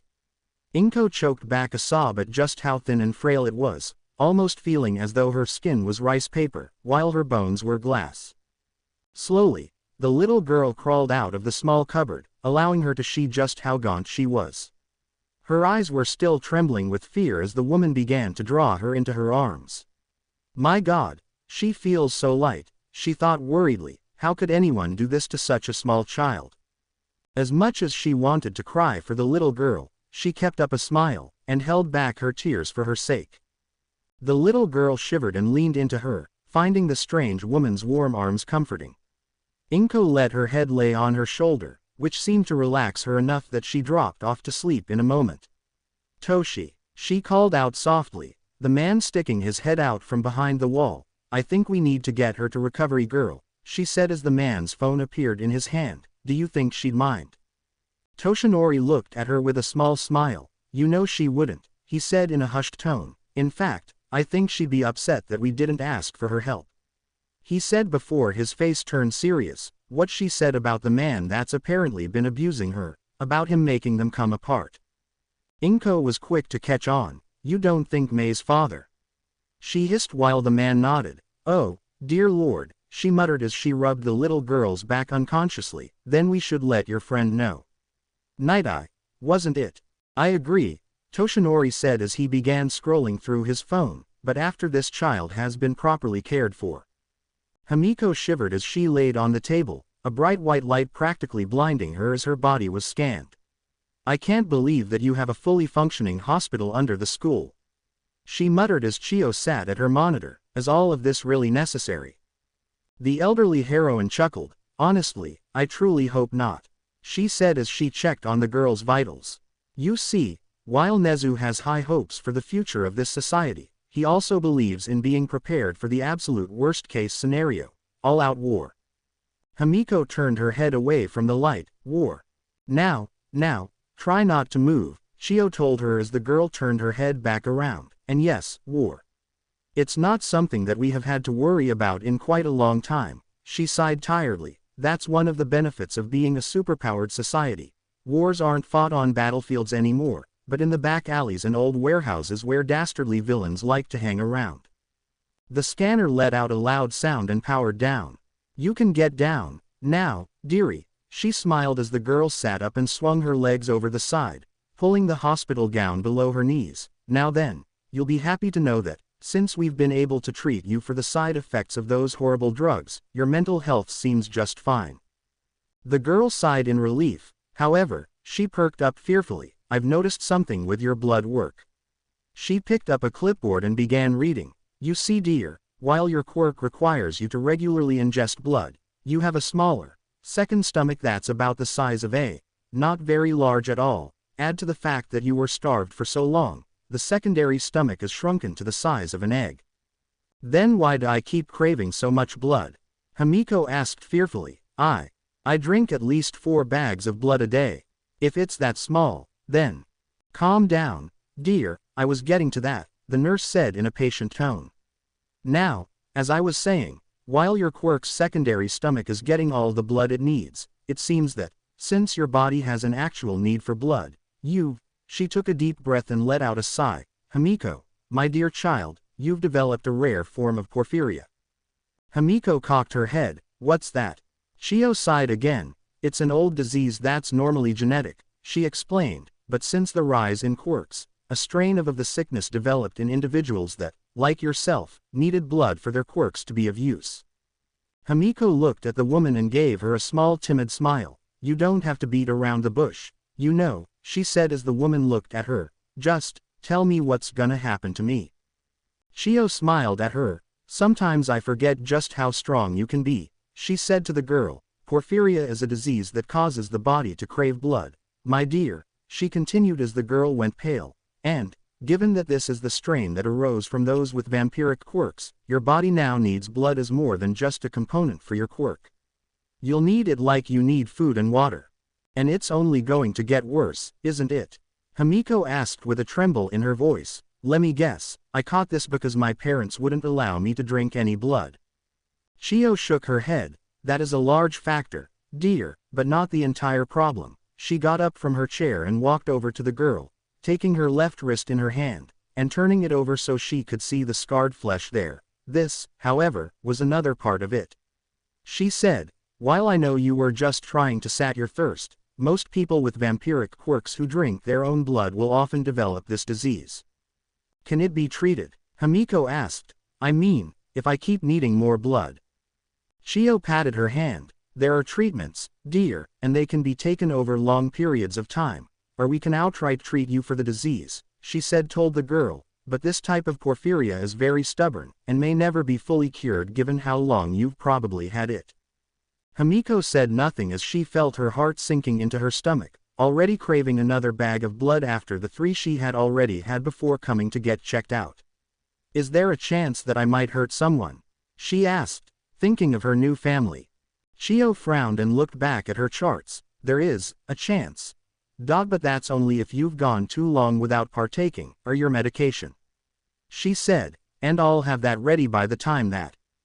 The sound of her phone going off distracted her as she dug it out of her coat pocket. Toshinori Yagi, this had better be important. She sounded cross as she spoke into the phone at the girl's sort of stepfather. Or so help me, the next pill I make you swallow will be a suppository.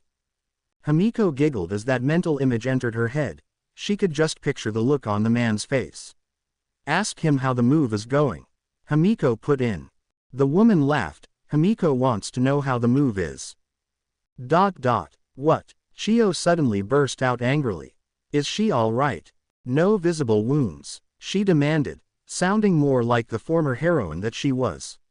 Skinny, no bones showing. Yet, she nodded and Himiko could hear Inko's voice speaking on the other end. Well, she's obviously malnourished, and likely ill with a cold if she's been running around barefoot with nothing but a rag of a dress.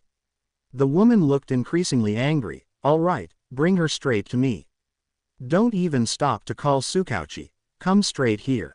She hung up a moment later, and turned to the young blonde. Better get dressed, my dear, she said as the girl hopped down from the table and stepped behind the screen. After you're done, go find Mrs. Bakugo and wait with her. This is turning into a very long day. Himiko peeked out from behind the screen. What happened? The elderly woman sighed. A little girl broke into the house while they were loading May's things, she said as the girl's eyes widened. Inko said that the poor little thing was barefooted, skinny and scared out of her mind. She just barely managed to coax her out of her hiding place. Himiko shook her head. First May's dad is killed, then I find out I'm sick, and now a little runaway. She sighed. This family just can't catch a break, can it? Chio gave the girl a knowing look. Now, dear, you might be surprised at what this is doing for your dear mother, she said, knowing that the girl thought of Inko as her real mother now. This little girl could have easily passed them by, and perhaps frozen to death as cold as it's been, but she chose to hide somewhere she thought she'd be safe, and met Inko. She smiled. I think that whatever cosmic powers are at work may be trying to set things up for the better, she said, not knowing that her statement caused a certain time traveler that was sipping tea in his pocket dimension to sneeze. Inko hung up the phone and passed it back to Toshinori. She says to bring her straight in, she whispered over the sleeping child's head, or not even to speak with Tsukauchi before she's checked on her. Toshinori gave an understanding nod. I'm not surprised, he muttered as he and Inko slowly made their way to the front door. She's quite protective when it comes to children, and a little girl like this would most likely send her into a frenzy. The woman looked down at the little girl in her arms, her tiny hands clutching at her blouse. I suppose I know how she feels, she sighed. I suppose it's a good thing that the Ishidos weren't able to meet up with us today, isn't it? Toshinori cocked his head a little. Well, it wouldn't do for them to see how often something odd comes along for my family, would it? The man just chuckled. Well, I wouldn't call this odd, he said, reaching back to scratch his neck. By this point, it's rather commonplace.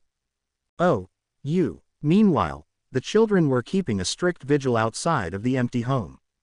Kanoko was over by the rebuilt Dodge Challenger, while Hitoshi hovered nearby. Izuku was leaning against the fence surrounding the home while May fiddled with her proto-tool. You know something, the Rosette said as she turned her proto-tool into a bow. We should form a hero team. Izuku sputtered. A team. He smiled at her. Really? Hell yeah. May grinned at him. I mean, think about it, she said as Hitoshi and Kanoko took notice. Your quirk makes you a pretty big heavy hitter, so you'd naturally have a lot of followers just because of that, she said as the boy blushed. But you've got the smarts for it, too, she pointed out. I'm pretty smart myself, but you have a real tactician brain. Hitoshi chuckled as he came over. She's right about that, he said. I've read some of those notes you take, and damned if I couldn't make use of some of the ways you planned on taking down seasoned pros. And he's nice. Shroom, Kanoko put in. I don't know what else to call it. People just seem drawn to you, Shroom. Izuku grinned at her. I think you mean charisma, he said, rubbing his neck bashfully, but I don't think I'm all that great, really. I mean, I think I've been pretty lucky so far with everything that's happened up till now. Luck, Hitoshi laughed. You wanna talk about luck? He made a gesture to himself and grinned. How about when you and May came to my rescue? He reminded the Verdette. If it hadn't been for you guys, I'd have taken a pretty bad beating back then, and probably been in rough shape by the time I took the exams. He sighed, hefting his proto-tool, and, after seeing what we were up against, I know I would have failed the practical exam without even scoring a single combat point without your proto-tool. Izuku gave him a frown. Ah, come on, you would have been fine without it. Hitoshi just rolled his eyes. Izuku, I don't know if you're blind, or just naive, he chuckled. I was pretty damn scrawny when we first met. He's naive, Mei put in with a small nudge at the boy's side, but let's not forget that you saved me from a bad situation, too. She said, making the boy look at her. When we first met, I was nearly crushed under a pile of scrap metal. She smiled at him, and you became the first friend I'd ever really had that made me want to look away from a workbench. Hitoshi grinned at her. You're still a gearhead. He smirked at her, to which Mei replied by flipping him the bird, causing the four of them to laugh. And then, Kanoko said, making them look at her, I don't really have the same bonds you guys do, said Figured, a small blush coming to her cheeks beneath her bangs. But, I'm really glad I met you guys. She cast a small glance at Hitoshi, who grinned at her. Mei grinned at her. She's right. I'm glad I met you. All of you. She looked from the two boys and other girl in their group. I don't think I could get through any of this without you guys. She said, worrying her lip. Kanoko suddenly grabbed her in a hug. Mei was still for a moment before a devilish look came to her face right before her left hand reached down and grabbed the mushroom girl's rear. Eep.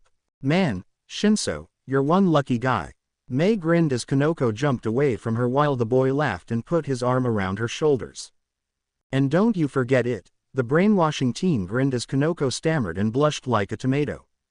Oh, I'm sorry for ever being nice to you. Kanoko shouted at her. You love me and you know it. Mei retorted. Izuku chuckled, but before he could say anything more, he heard the sound of someone approaching them. He turned slightly and was surprised to see a man standing very close to them. He was young, dressed simply in a green coat and blue jeans. His face, however, was covered by a surgical mask, which made it hard to see his features. That wasn't the strangest thing about him, though.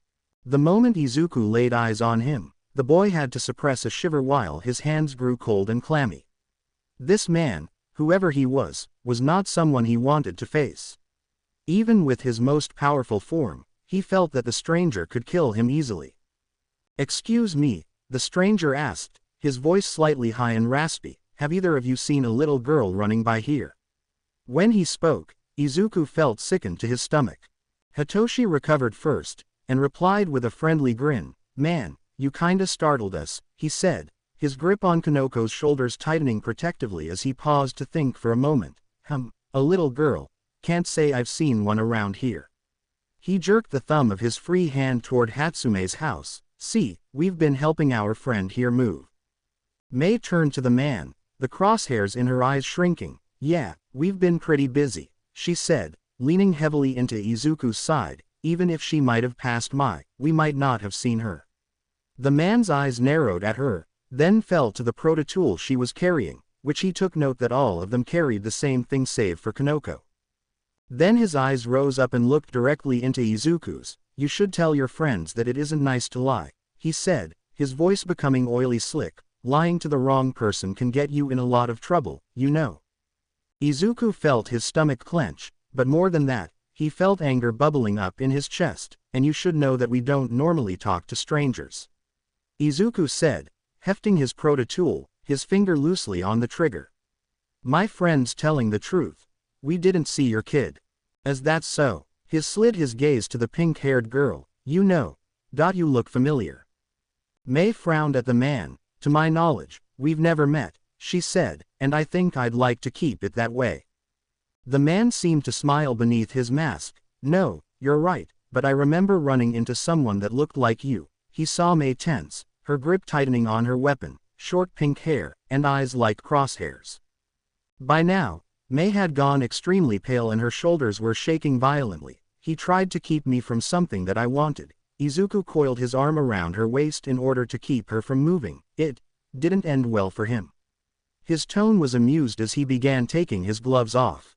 Before Izuku could do anything to stop her, Mei turned in his grip, her proto-tool rising up to her shoulder while the stranger seemed to be reaching out, when all of them felt an intense pressure slamming into them with the force of an erupting volcano. The four teenagers turned around toward the house, and saw Toshinori standing there, looking absolutely furious. Inko was just behind him with the little girl clutched to her chest, looking at the man with shock all over her face as the blonde man stared down the stranger. The man's eyes had gone white from the pressure that Toshinori was putting out, and, like the children, seemed unable to move. "I was willing to let you walk away," Toshinori's voice carried across the yard as if he were standing right next to them, "but the moment you thought that you could threaten these children and get away with it was the last straw."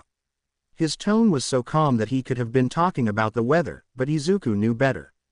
This wasn't just Toshinori Yagi, this was All Might. Even in his weakened state, the man was a titan.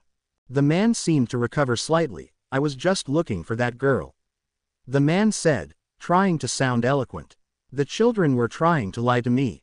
For good reason, it would seem." Toshinori's voice was suddenly right behind him. "When did he?" was the only thought in Izuku's mind as the man was gone before he could even blink. The stranger seemed to be just as surprised by the man's inexplicable burst of speed as he whipped around and found himself staring into the man's eyes. "The girl will be staying with us," the shrunken hero said in a tone that left no room for argument. "I don't know who she is to you, or what you've done to inspire such fear in her, nor do I care to." He leaned closer to the man, making him sweat. "And you will be walking away." His voice was now a dangerous growl. "And you will never come near her, or these children ever again." The man seemed to gain some of his confidence back. "I don't think you quite know who you're dealing with." Toshinori began to smile. "I know precisely whom I'm dealing with, Mr. Chisaki." The man froze. "And the only reason that you don't know who you're dealing with is because I'm off duty." Toshinori reached up and patted the man's cheek. Now, run along like a good little boy, before my patience runs out." He stepped aside and gestured for him to start moving. The now named Chisaki was trembling with rage, looking at the blonde man as though he was about to rip him to pieces. But Toshinori kept that same smile on his face, and the pressure he was exerting intensified. Staggered, the man took a shaky step down the street. May finally found her voice as the man started moving away. "You can't let him leave." She snapped at the blonde. "He openly admitted to killing my dad." That stopped Chisaki in his tracks as he looked back at the group of children over his shoulder. "I did no such thing." Hitoshi growled and took a few steps forward. "The hell you didn't," he yelled. "You said that you killed him just to bait her." Chisaki smiled beneath his mask. "I never said that I killed the man I met," he said with his amused tone, angering the boy further. "I simply said that things didn't end well for him." He turned around to face them. "Besides, I don't know who your guardian angel here is, but he's off duty, so..." His features abruptly went blank, his eyes going white. Toshinori was surprised by the sudden change in the man's behavior, and turned to look at Hitoshi. Unsurprisingly, the boy's face was contorted with rage, and his eyes now had a faint red glow to them. He was using his quirk in full force. "Walk." The teen's voice was both strained and enraged. "Walk until your feet bleed." Veins started popping up along the sides of his head, "and when your feet are bloodied and raw, keep walking." Chisaki turned around and started walking down the street, that same dead expression on his face. May watched him until he was out of sight before she turned to the boy that had sent him on his way. Toshinori walked up to the boy and placed his hand on his shoulder. "Well done, my boy," he said with a smile. "I only wish I could have done more." Hitoshi looked at him like he was going to be sick, a point that the blonde did not miss. "It was enough," May muttered shortly before she walked up the boy and hugged him tightly. "Thank you, Hitoshi." Kanoko hugged the boy from behind. "That was so shroomtastic," she squealed. "You are so cool." Hitoshi gave his girlfriend a shaky smile. Thanks, Kanoko," he said weakly. We should." He pointed to the cars, and the rust bucket. "We should go." Izuku nodded and reached over to grip his friend's shoulder. "Wanna drive the Challenger?" Inko, even though it was her first time flying in any sort of aircraft, let alone a spacecraft, was exceedingly quiet as they were transported across the city toward UA. The little girl was still asleep in her arms, clutching at her blouse like a safety blanket. She smiled slightly as the girl snuggled against her, and patted her back gently. Then her eyes seemed to drift toward Toshinori sitting beside her, his chin resting in the palm of his hand as he looked out the window. Ever since boarding the rust bucket, the man had remained quiet. She could hardly blame him. The man that had claimed to have murdered May's father, as well as terrorized the little girl had been right in front of him, yet he could do nothing but allow Shinso's quirk to punish the man in his own way. Though that wasn't quite what was bothering her. On several occasions she had seen the man exert a massive amount of pressure from himself when he was angry, never at herself, of course, but today had been the most frightened she had ever been of the man, and it hadn't even been directed at her. And the speed with which he moved, it had been like he had been there 1 second, and then he was standing in front of the villain another. No one she knew could move with such speeds, not unless they were a practicing pro hero. But Toshi said that he was retired, she thought to herself with doubt settling in her heart about the man, a simple assistant to All Might. She looked at the man with growing suspicion, and he said that he has some leverage with the government. A simple assistant, even when employed by All Might, wouldn't have those kind of connections. I can practically hear the gears turning in your head, Inko, the man suddenly spoke, startling her out of her thoughts as he turned away from the window to look at her. I also know that you want to ask me more than a few questions, and I promise that you will get your answers. Inko began worrying her lip. It's not really any of my business, Toshi. On the contrary, my dear, he smiled at her. I had already decided to tell you everything. He chuckled. I've honestly grown more than a little tired of keeping secrets from you and the children. She felt a little smile lifting her lips. And you'd be willing to tell me? All you have to do is ask. The man nodded, though he did seem nervous. I just hope that you can accept what you learn. Inko sighed.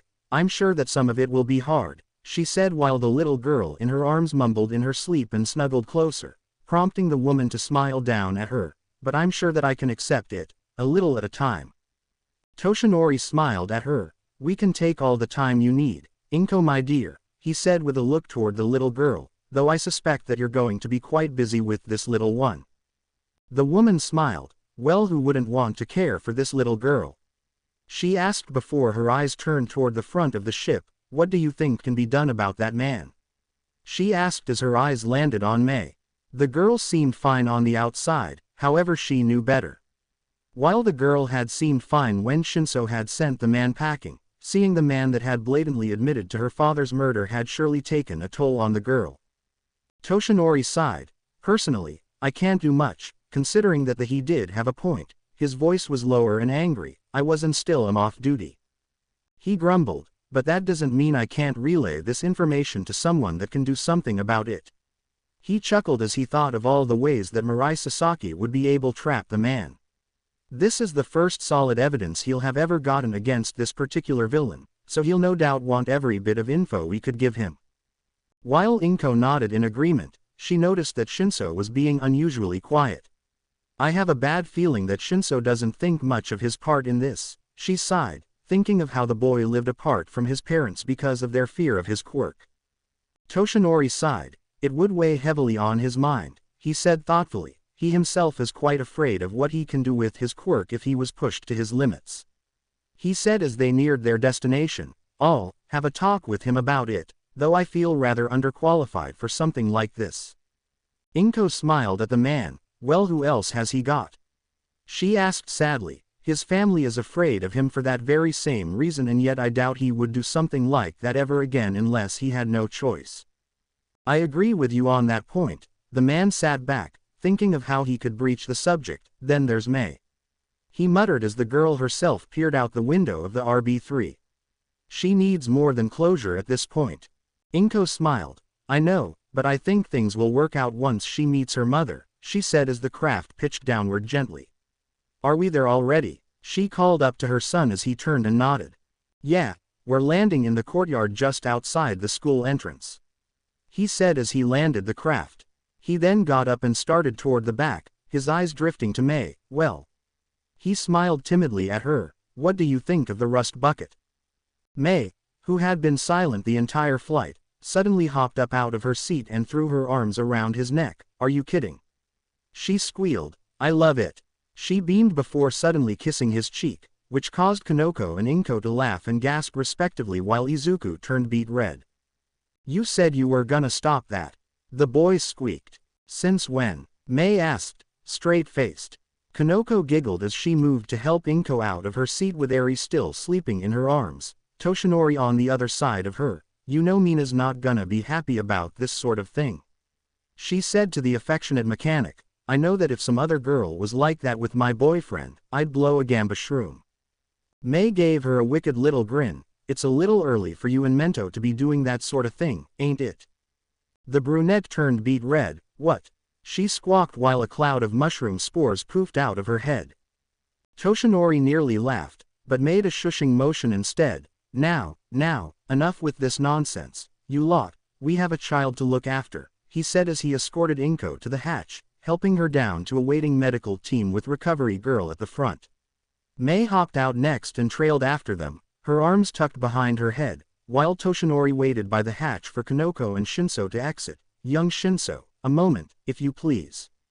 Shinso looked at him uneasily before giving his girlfriend's hand a soft squeeze. Okay, he muttered as he let go of her hand just as Izuku came down.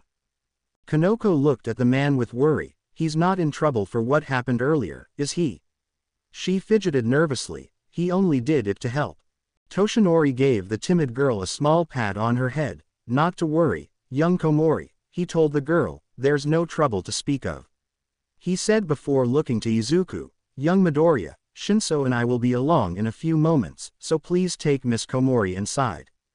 Sure, Izuku nodded slowly, looking between his friend and mentor respectively before reaching out to grasp his friend's shoulder with a firm squeeze. See you inside, Hitoshi, he said before letting go and taking the brunette inside, the girl casting nervous glances over her shoulder until they were inside.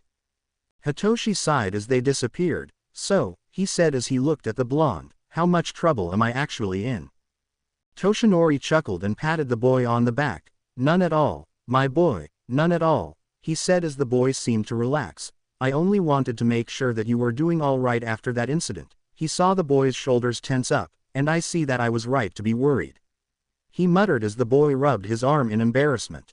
I don't like using my quirk like that, the boy muttered. It felt so wrong using it to punish someone like that, even when I knew that he had it coming, but... The man reached out and gripped the boy's shoulder lightly. Son, there was nothing wrong with what you did, he promised the boy, not in my eyes, and certainly not in the eyes of your friends. He frowned as the boy looked away from him guiltily, but I have an inkling that something like this has happened before. Hitoshi flinched. Tell me, young Shinso. Why are you so afraid of your quirk? Hitoshi was quiet for a very long few minutes before he looked up at the man, fear very much evident on his face. His throat seemed to constrict on his words as he tried to choke them out. Take your time, Toshinori told him gently, and whatever it is, I promise not to say anything to anyone else. Hitoshi looked at him, promise. The blonde man decided to make a small joke, cross my heart and hope to cry. He grinned with a small chuckle, making the boy smile. Hitoshi chuckled, honestly, you being a hero agent and all that, I'm surprised that you haven't dug anything up on it, yet. The boy sighed, his smile falling flat. You know that I live away from my family, right? Toshinori nodded. I do, and from what I understand, your parents are afraid of your quirk, so you voluntarily decided to live on your own. He said, hoping that he remembered the information correctly. That's... Hitoshi bit the inside of his cheek. That's kinda true.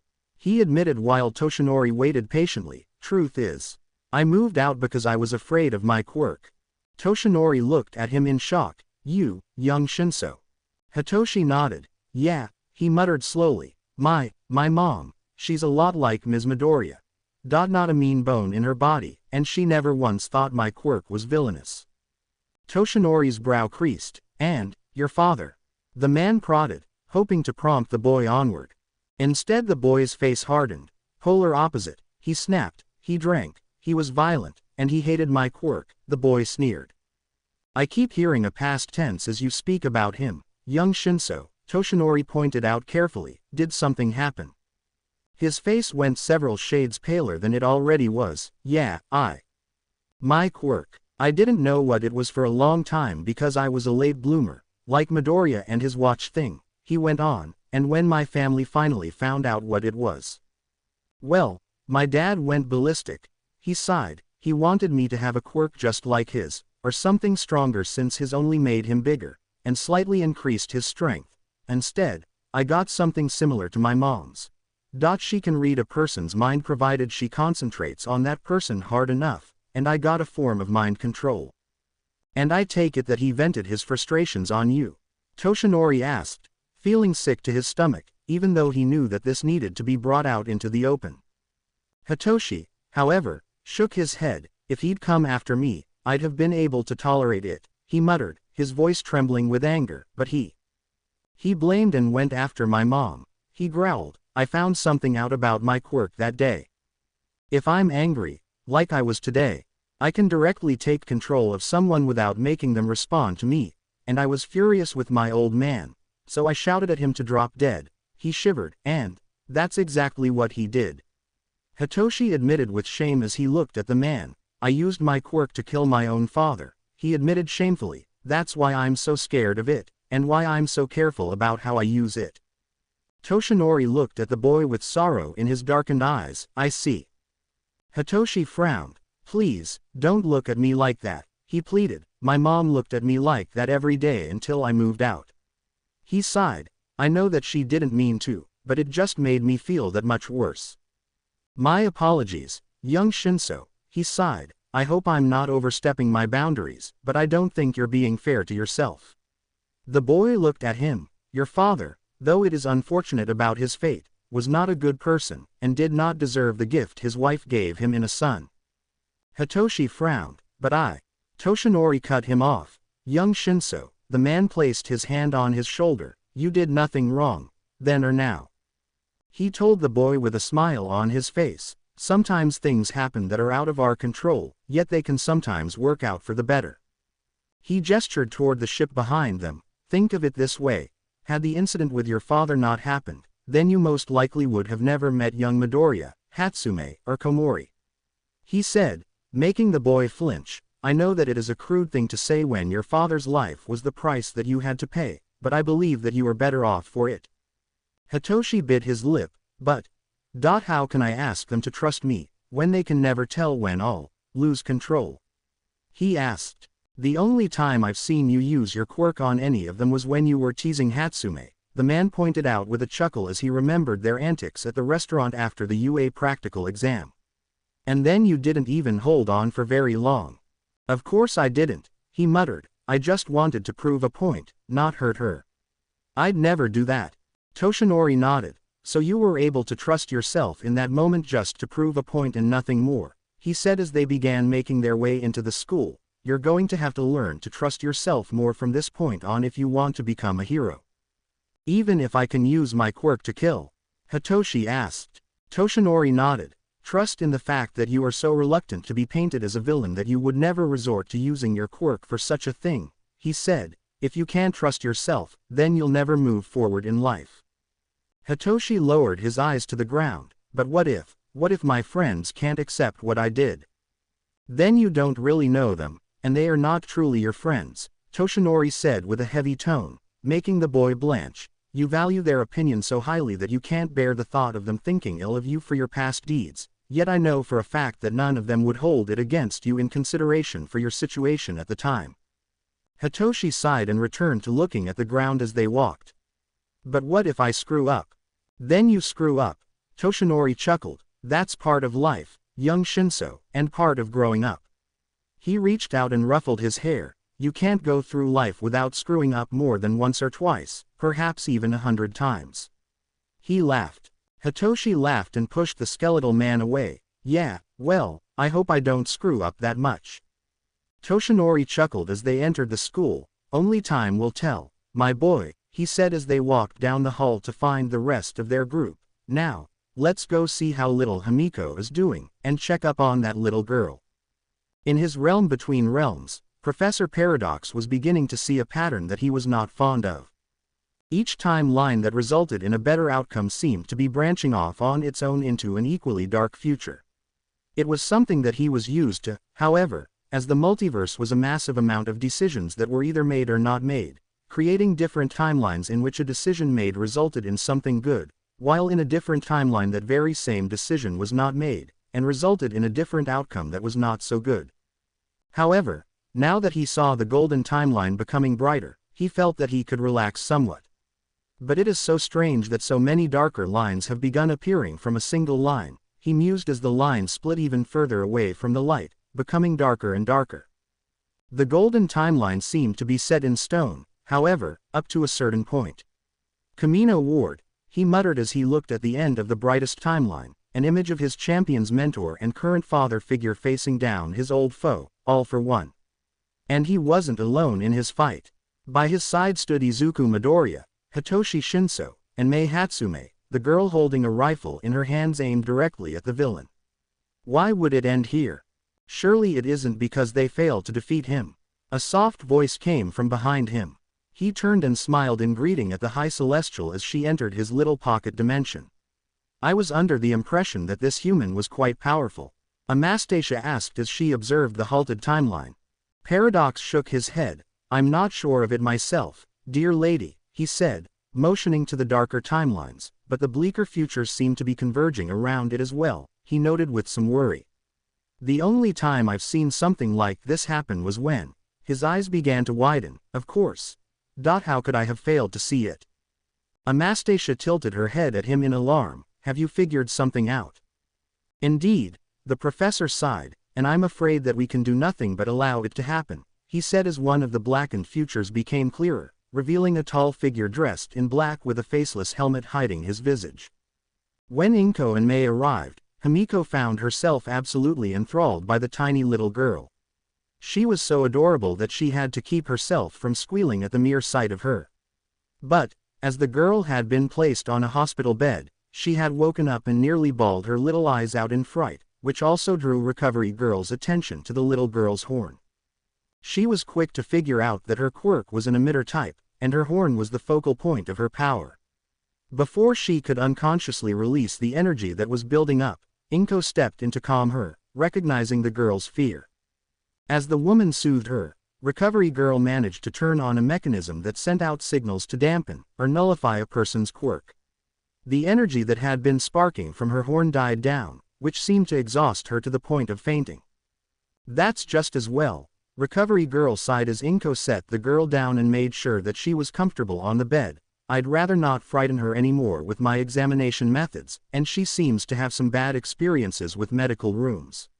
She said as she turned to one of the machines, we'll do a full scan of her body to make certain that no abnormalities formed from her malnutrition. Does that include X-rays? Inko asked. Her arms are so small that I think that her bones may be brittle. Recovery Girl nodded. I thought the very same, my dear, she said, handing her a pair of scissors, and I wouldn't mind the help of a registered nurse like yourself, she smiled. Could you remove those bandages on her arms and legs? Inko nodded, accepting the scissors and gently holding the girl's left arm to begin the task. Himiko was standing off to the side with Mei while the two women worked. What's the story here, Mei? The blonde asked. Where'd the kid come from? Mei shook her head. The long and short of it is that she was being chased by a bad guy, ran into us, and Mama Inko took her in. The girl summarized, a dark look on her face, and the guy that was after her, she was cut off by a noise from Inko. The woman had just finished with the limb while the two girls were whispering, and gave a strangled noise from her throat at what she saw. The little girl's arms were covered in hundreds upon hundreds of scars made by a scalpel. Dear God, she breathed out. Mei and Himiko leaned over to get a look and gasped, Jesus. Who could, what the hell? She couldn't even form a proper sentence due to her shock as Inko was quick to cut the bandages on her other arms, revealing more of the same scars. The blonde girl heard Mei grinding her teeth loudly. Recovery Girl looked over from her instruments with a furious scowl on her face. Once we're done here, I'll have Nezu call that detective friend of Toshinori's and Tsunade. She promised the worried mother, the ones that did this will not be getting away with this, or my name's not Chio Shuzenji. Strengthened by her promise, Inko returned to work, growing more and more horrified with each bandage that fell away from the tiny child. Her legs were just as badly scarred as her arms were. Her body, she saw with a sigh of relief, was unmarked. Recovery Girl then activated the scanner. The machine passed over the child, a thin red line moving horizontally down her body. As it moved, several readings appeared on the screen. Recovery Girl gripped her cane with barely contained fury. Whoever did this to her, she said with a quiver in her voice, did some serious damage to her nervous system. She looked at Inko. As with many emitter types, she has a part of her body that releases her quirk, which also has a large cluster of nerves around it. She tapped the screen with her cane, in this case the nerves that control the output of power as well as how and when she releases it seemed to have been centered around the horn on the right side of her forehead. She was sounding more and more outraged with each word that passed her lips, but almost all of those nerves have been severed. She turned to the nurse with a bleak look on her face. She couldn't control her quirk right now if she tried. Inko rose and moved so that she could see the screen for herself, and gasped, "Dear Lord, it's a wonder that she can even move." She sobbed almost uncontrollably. Her motor functions have been damaged, somewhat, but it appears that the sensory nerves are nearly completely destroyed. She went on, trying to sound more professional, even though she was absolutely boiling on the inside, and there appears to be some damage to her cerebral cortex, not heavy damage, thank heaven, but enough that it's obvious. She hummed in thought, "I think that the person responsible had some medical knowledge." She said, pointing something out in the scans, "These here are what we call the sympathetic nervous system, and it seems that they've been arranged to the point that she feels terrified every waking moment." Mei thought back to the man that had been after the girl. Shinso was too nice to that bastard, she muttered darkly, her fists clenched. She looked at Inko. "Inko, can that kind of damage be fixed?"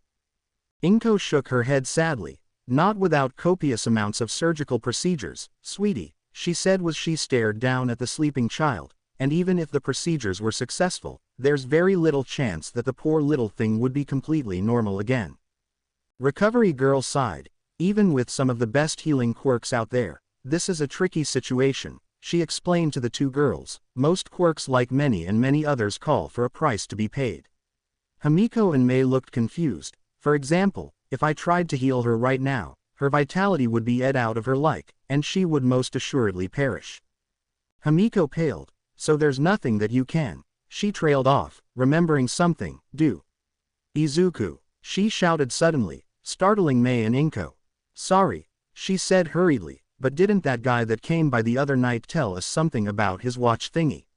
She asked of her foster mother. "He said that he upgraded it, and now it has some kinda healing power." "He what?" Recovery Girl asked. "When did this happen?" Inko was just beginning to realize what the girl meant. "Oh my goodness, Hamiko, you're right," she yelped, looking to Mei. "Mei, go find him. Quickly now." "Are you sure you're okay?"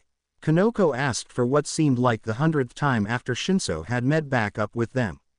"You looked awfully pale when Mr. Yagi brought you back to us." Shinso just grinned and put up with it. Kanoko was a worrier, and that was perfectly fine with him. She was worth a little exasperation. "I'm fine, Kanoko, really," he assured her gently. "Toshinori was just giving me a little pep talk. Nothing else." "She's right to be worried, Hitoshi," Izuku put in as they walked through the halls at a slower pace. "Toshinori's the one guy in the hero business I wouldn't want as an enemy." The verdette sighed, and he meant it, not simply because of the man's superpowered alter ego, but because Toshinori Yagi seemed to be far more frightening than All Might ever could be. Shinso nodded with a slight shiver. "You've got that right," he admitted, remembering how the man had nearly knocked the wind out of them earlier. "I never knew that something like that was possible." He said with a look in Izuku's direction, "I'm glad he never used that pressure technique on us while he was training us. I could barely breathe, and it wasn't even directed at us." "Yeah," Kanoko said, "it was scary." Izuku nodded in understanding. "I've felt that sort of thing before, but never like that," he admitted, remembering all the times that Katsuki had leaked so much killing intent toward him that he could feel it. Shinso shook his head. "What really gets me is the fact that when Toshinori moved, did anyone see him do it?" He asked of his friends. "I mean, it was like he was just 1 second, and then he was right next to that guy." He was understandably shaken, all things considered. The normally cordial and gentle man had never displayed such maneuverability even when sparring with the two boys, save for when he was beefed up as All Might and sparring with one of Izuku's transformations. Kanoko tapped her chin in thought. "Well, he said that he's a retired professional hero, so it's only natural that he's got some moves that he hasn't shown you guys before, I guess." She reasoned while Shinso nodded in understanding while Izuku had to bite the side of his cheek to keep from snickering. If only they knew what the man could really do. Hey, Izuku, Mei's voice shouted down the halls, the trio turning to see her running toward them at a full pelt. She skidded on her heels as she neared them and would have screeched right past had Izuku not reached out to stop her. Geez, Mei, this is a school for crying out loud, Shinso smirked with his brow raised. You think you could be less? You? He asked as Izuku steadied her.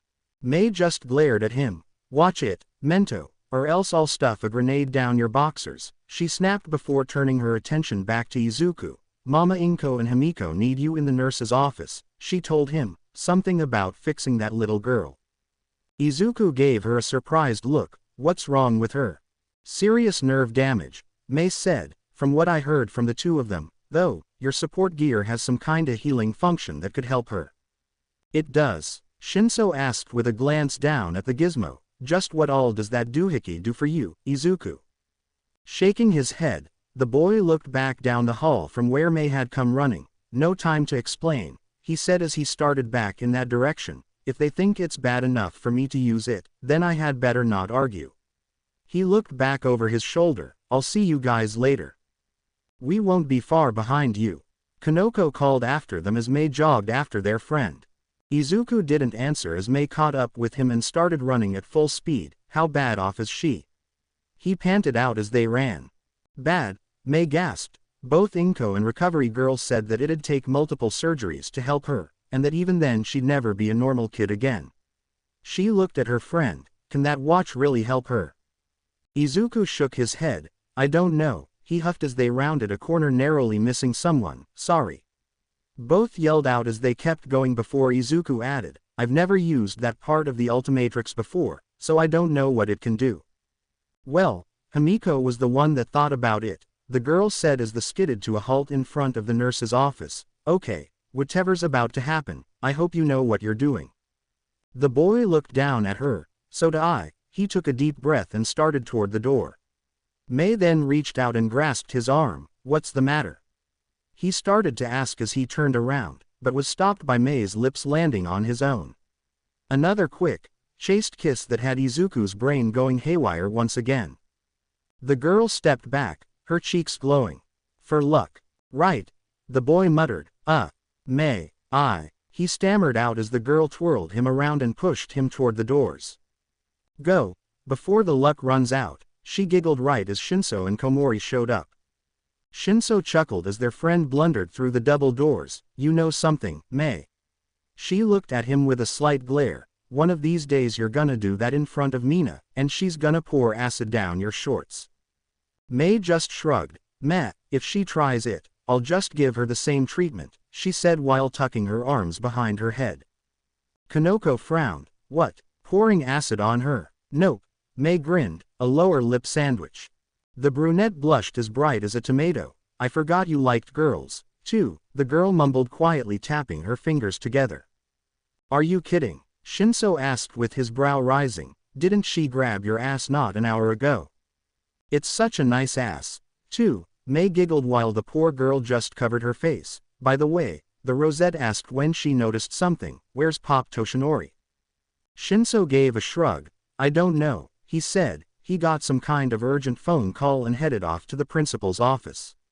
He explained as the doors opened up and Himiko popped out. Is everything all right in there, Himiko?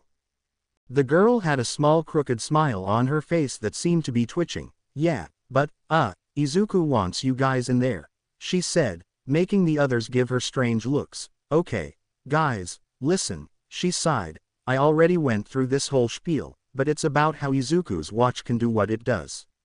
She explained. He wants to let you guys in on the secret. Secret? Mei frowned, looking over to Shinso. I'm a mechanic, and I just thought the thing allowed him to access his quirk. Shinso shrugged. Beats me, he said. I've always thought Izuku's quirk in general seemed pretty strange. Mei arched her brow at him while Kanoko just stared. I mean, think about it. How many people out there have a quirk that lets them change into who knows how many different mutants? He has a point, Kanoko said. I mean, I've never seen Midoriya change, but even I'd have to say something like what he does is weird. Himiko's lips were twitching to near uncontrollable levels now. Yeah, I agree with you guys. Her voice had the tremble of a barely contained giggle behind it. She then turned on her heel and opened the door. You guys should hear it from him. Shinso sighed while both girls looked to where Himiko had disappeared. Well, this can't be good. Minutes earlier, UA. Principal's office. What had pulled Toshinori away from the children had indeed been an urgent phone call. Everything's been arranged for the visitation.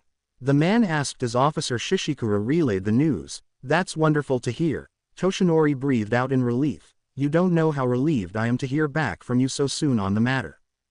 Believe me, sir, we wanted to have this done as soon as possible, the warden said, sounding sincere. Truth be told, no one here knew about Tsutsumi having a kid, else we might have been able to get this done a lot faster. The man sounded extremely exasperated as he spoke. We had to go through a few tight asses from the Hero Public Safety Commission to get this cleared. Toshinori winced. That's probably my fault, the man admitted. I had a talk with the president not long ago, and we didn't quite see eye to eye. He told the man, when can I bring the child in? Whenever she's ready, Shishikura said, we'll be ready for you. Toshinori thanked the man and hung up the phone. At least that's one thing that's gone right. Today, he sighed in relief as the principal chuckled. It's not funny, Nezu, the man groaned in exhaustion. I feel like I'm being yanked in every which way but the right way. Well, the tiny mammal chuckled. I dare say that you're doing a fabulous job in keeping things together as they are. Nezu smiled and offered the man a cup of tea, Toshinori taking the cup gratefully. Being an honorary father figure to not just one but 4 children, training 2 of those 4 to enter UA's heroics courses, Toshinori hung his head in embarrassment. Oh, and let us not forget that you've chosen to lock horns with the HPSC of all organizations while also making enemies with a rather terrifying Yakuza leader that has just become the main suspect in the murder of one of those children's parents. Toshinori rubbed the back of his neck bashfully. Well, when you put it that way, he mumbled, and it's certainly not like I went looking for trouble, Nezu, he reminded the rodent. Trouble simply keeps popping up out of the wood. Such is the life of a family man, Nezu teased him while the man sputtered, or so I'm told at least. He chuckled, but surely it hasn't all been bad, Toshinori. You've found yourself quite the life. He reminded him, allowing the man to relax and sip at his tea. Ms. Midoriya, from what I've been told, is a very kind woman, and an excellent nurse. He sipped at his tea before continuing. I had toyed with the notion of hiring her on as an assistant for Recovery Girl considering how well she speaks of her. He said while Toshinori shook his head. Oh, please, don't worry yourself, Toshinori. I have a feeling that with the addition of this child to the Midoriya household, Ms. Midoriya will have her hands quite full. Toshinori sighed. I agree with you there, otherwise I would have said she'd make an excellent assistant to Chiyo. He said, either way, I need to get on top of this thing with the Yakuza. He frowned and sat back, thinking about the man that he had met earlier. The man I met was most assuredly Kaichisaki, the one that Sasaki warned me about, as well as the man that offhandedly admitted to murdering Hatsume's father in cold blood because he was trying to protect the little girl in Inko's care at the moment. Nezu set his cup down and reached for the teapot. Quite the picture you've painted from a single encounter with the man, he said as he offered to refill Toshinori's cup. While he did so, the principal sighed, though, even with that partial admission, I doubt that you'll have a true case against the man, unless you're planning on taking the child's testimony.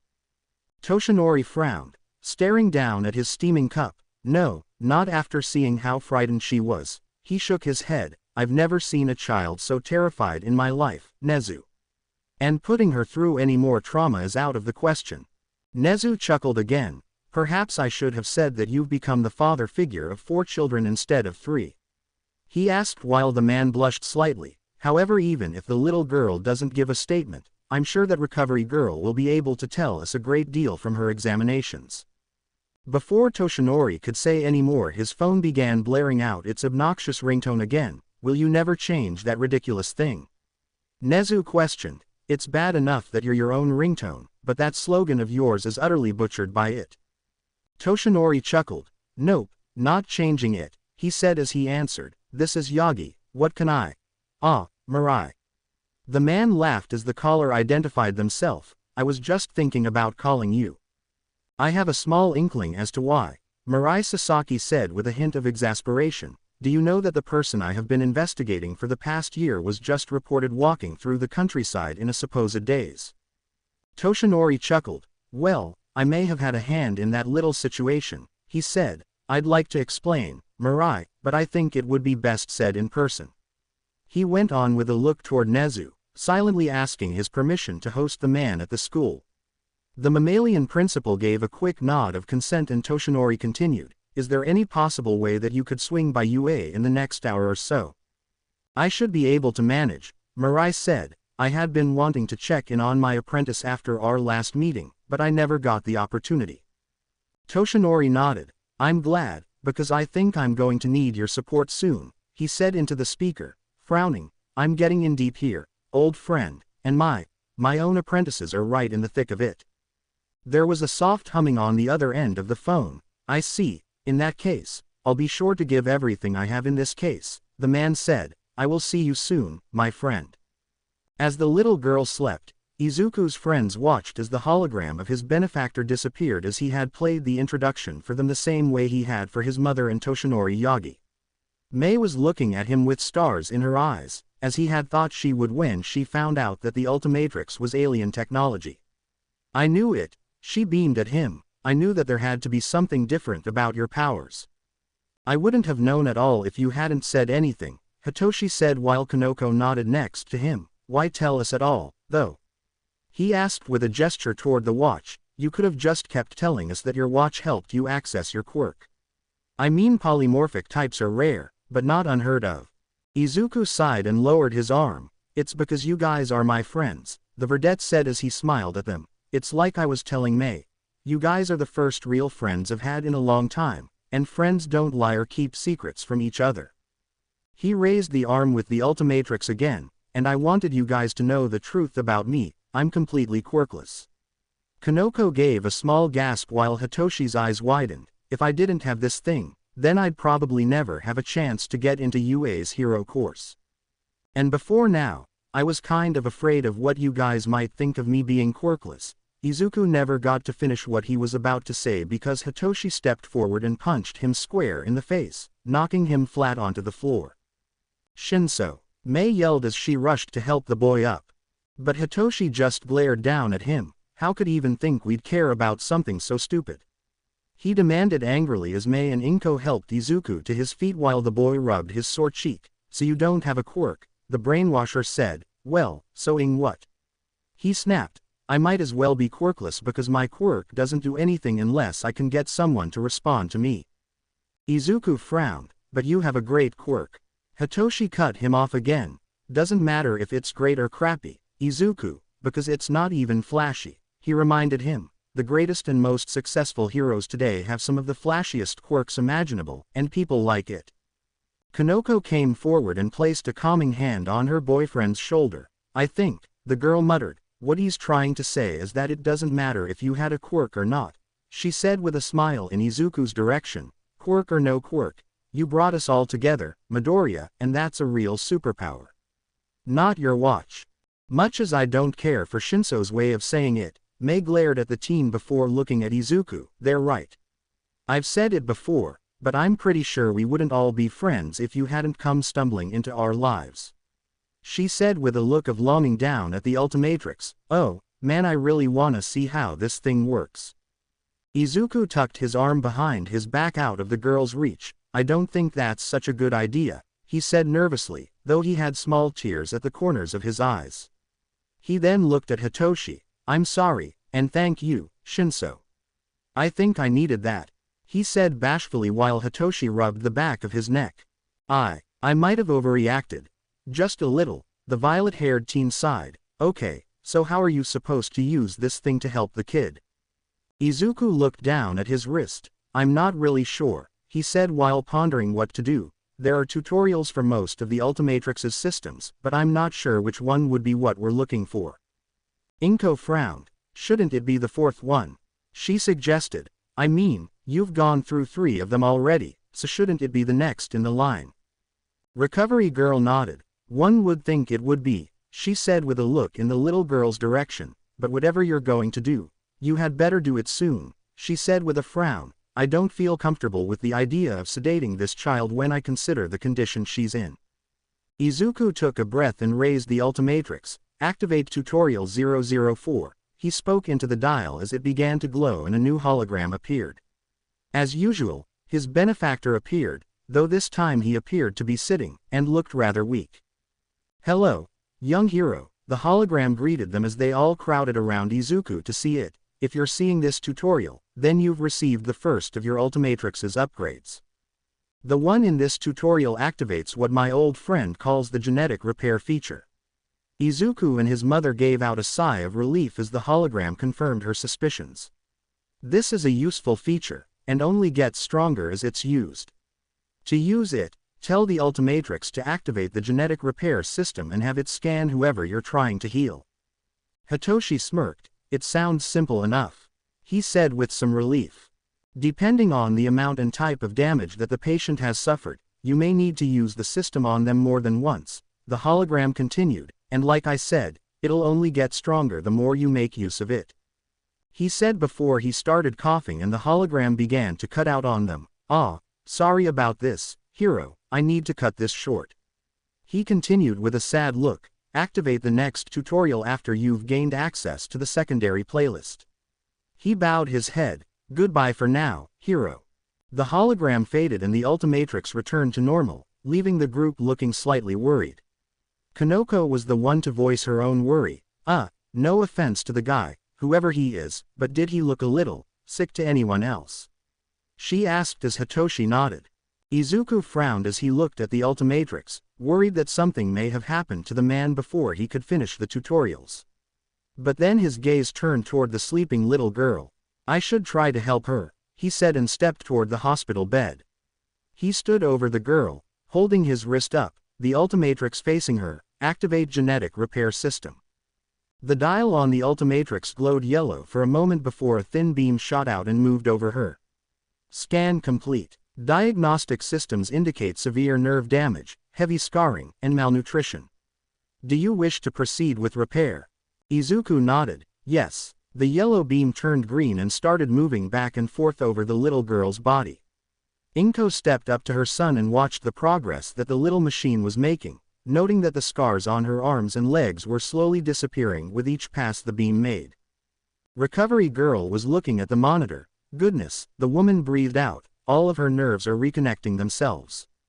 Mei beamed at him. Keep it going, Izuku. Izuku nodded while the Ultimatrix did its work. The girl was already looking twice as healthy than she had before. All he had to do was keep the device going long enough to heal her completely. Hamiko was walking the halls of the school with wide eyes as she hadn't had the chance to really get a look at the place when she was taking the exams. Ultimate Alliance High was an extremely large school, consisting of 4 multi-story buildings connected by suspended halls that were several stories from the ground themselves. The views she was treated to were breathtaking. Her stomach gave a small gurgle, telling her it was time for another blood pill.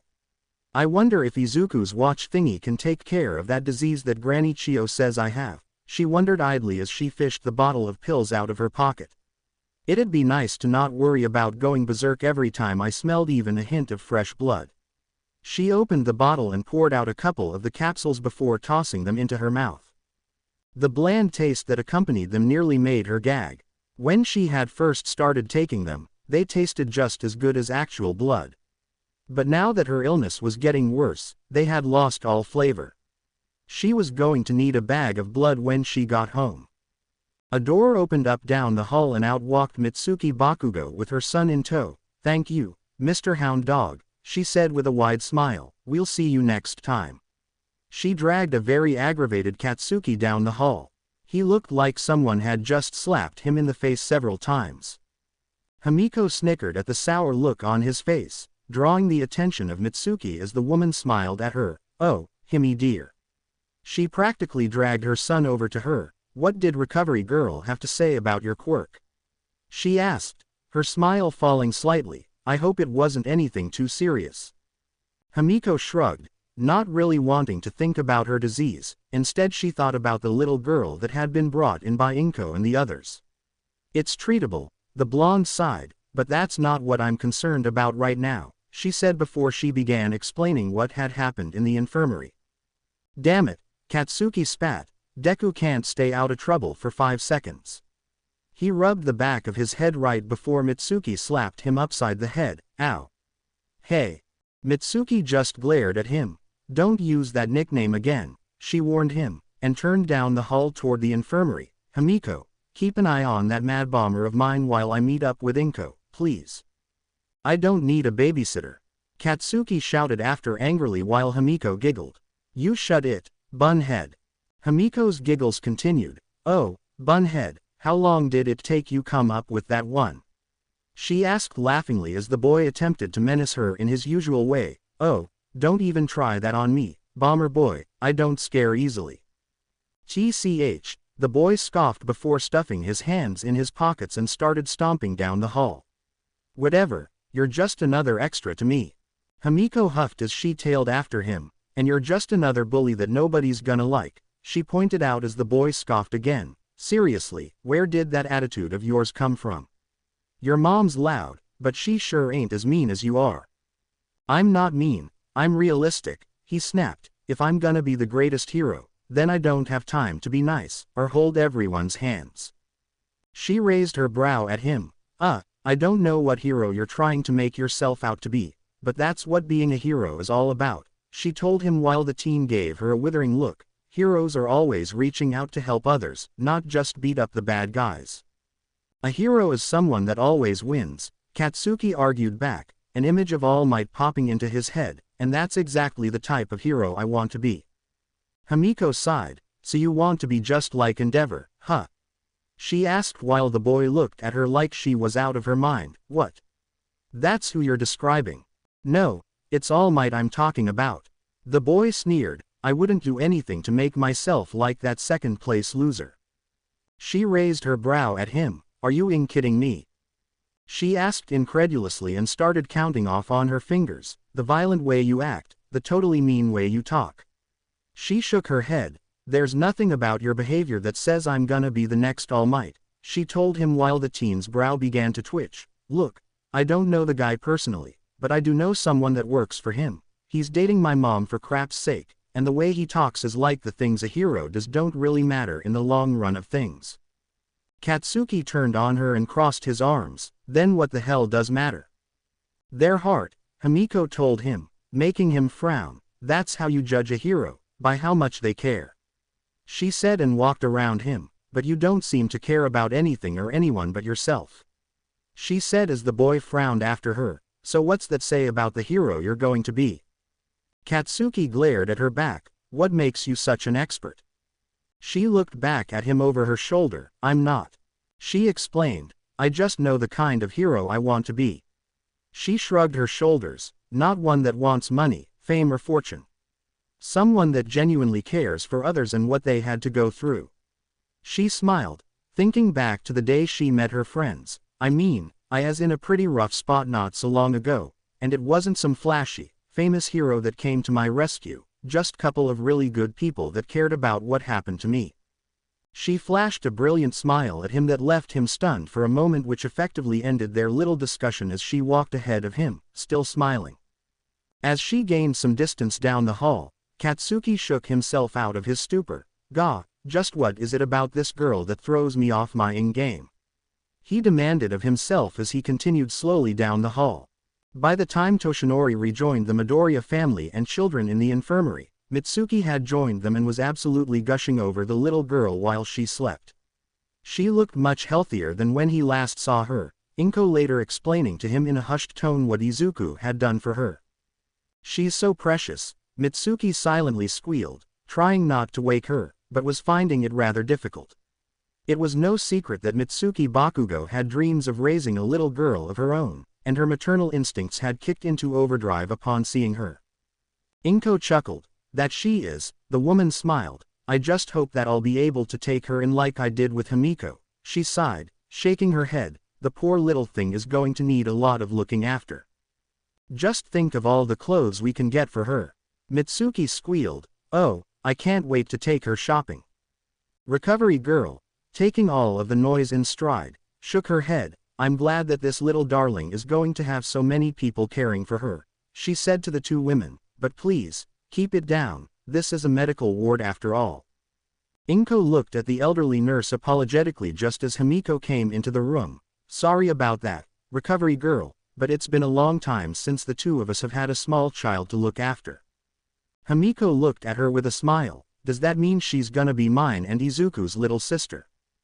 Toshinori chuckled at the girl. I think that won't be a problem, he said. After all, we were able to swing things pretty easily with your caseworker, and this little girl doesn't seem to have anyone looking after her except for that fellow we ran into earlier today.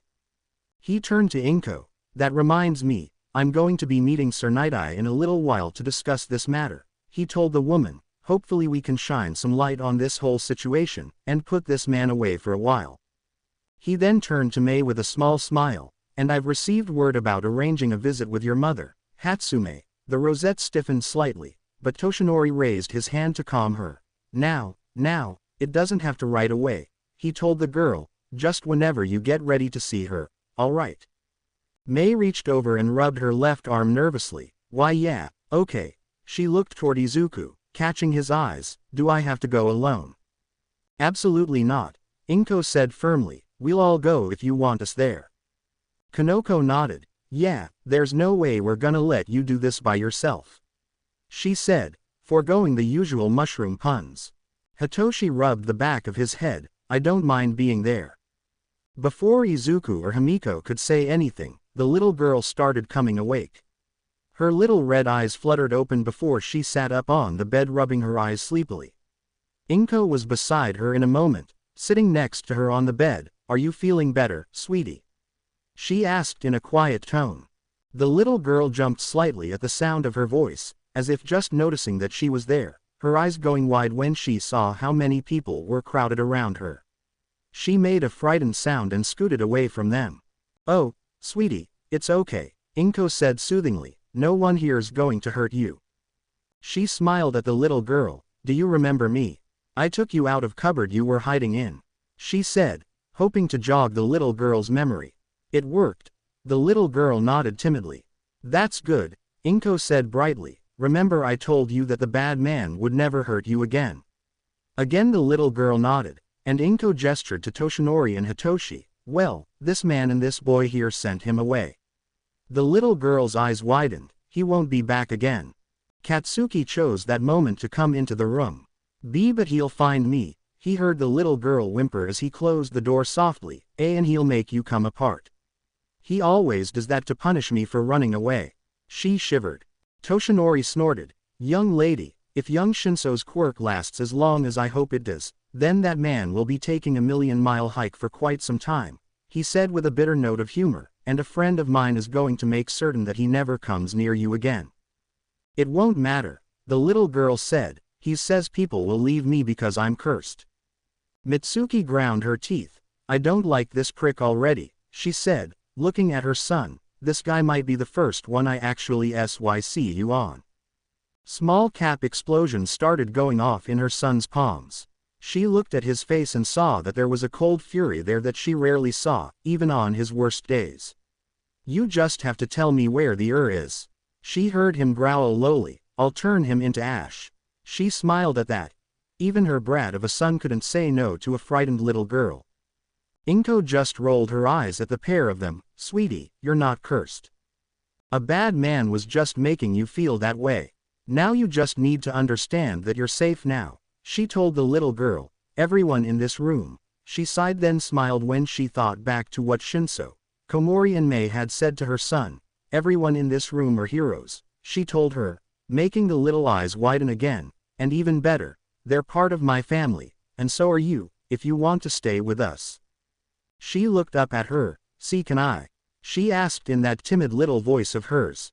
Of course you can, sweetie, Inko promised her, for however long you want. She smiled, opening her arms to the girl. She hesitated, almost as if she were afraid of being touched.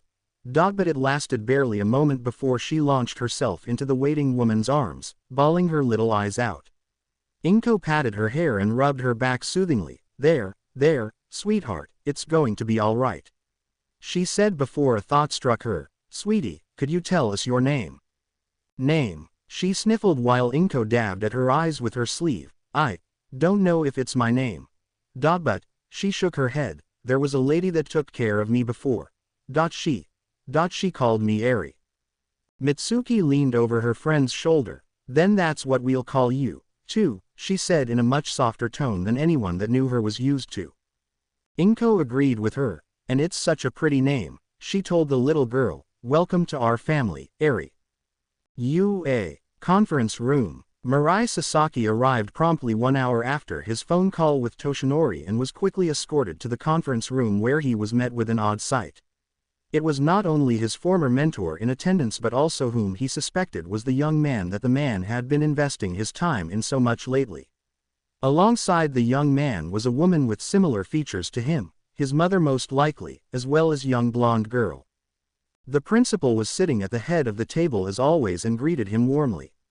Toshinori's reception was warmer than their last encounter as well as the man shook his hand firmly. The boy greeted him, introducing himself as Izuku Midoriya, confirming his suspicions. The woman, Inko Midoriya, greeted him as well, though she seemed a bit more timid than her son, and nervous.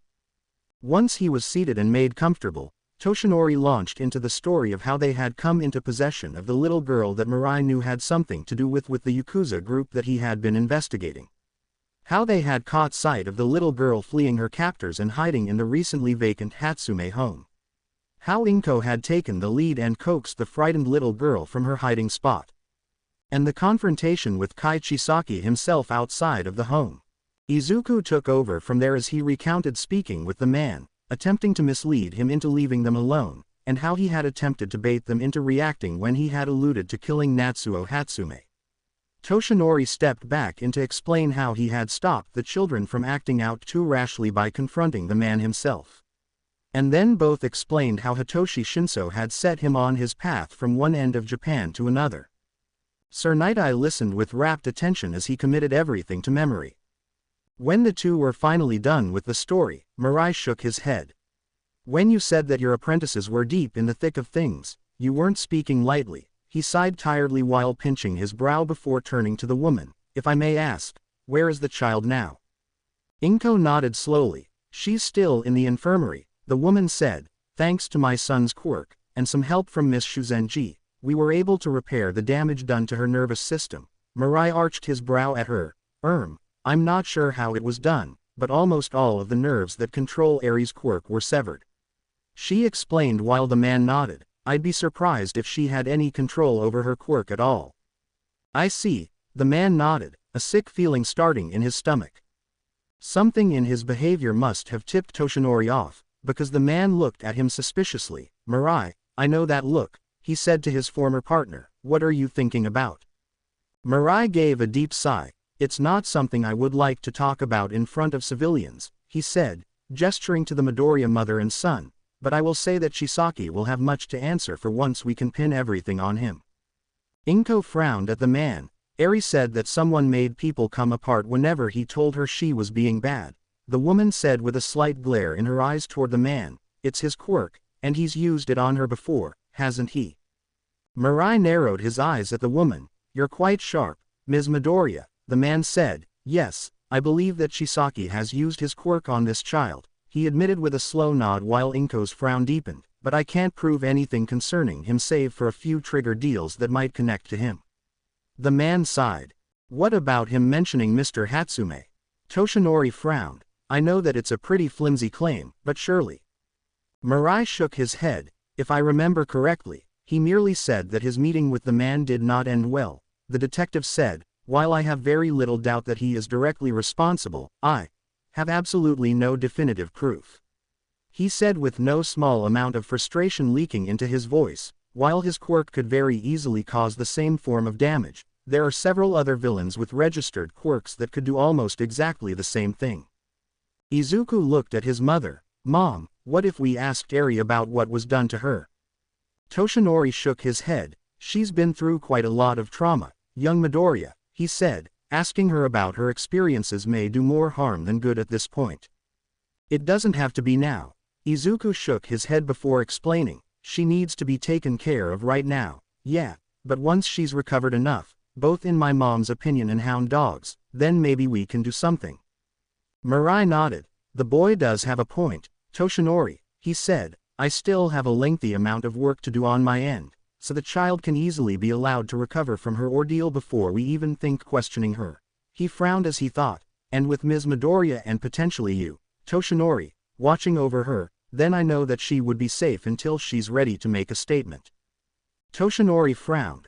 I'm not a fan of putting this girl through any more horrors by asking her to relive her memories in captivity, he said with a sigh before he turned his attention toward Inko, but the decision is ultimately up to you, my dear, he said while the woman jumped a little. You've all but adopted her by this point, and she rightly seems to trust you more than any of us.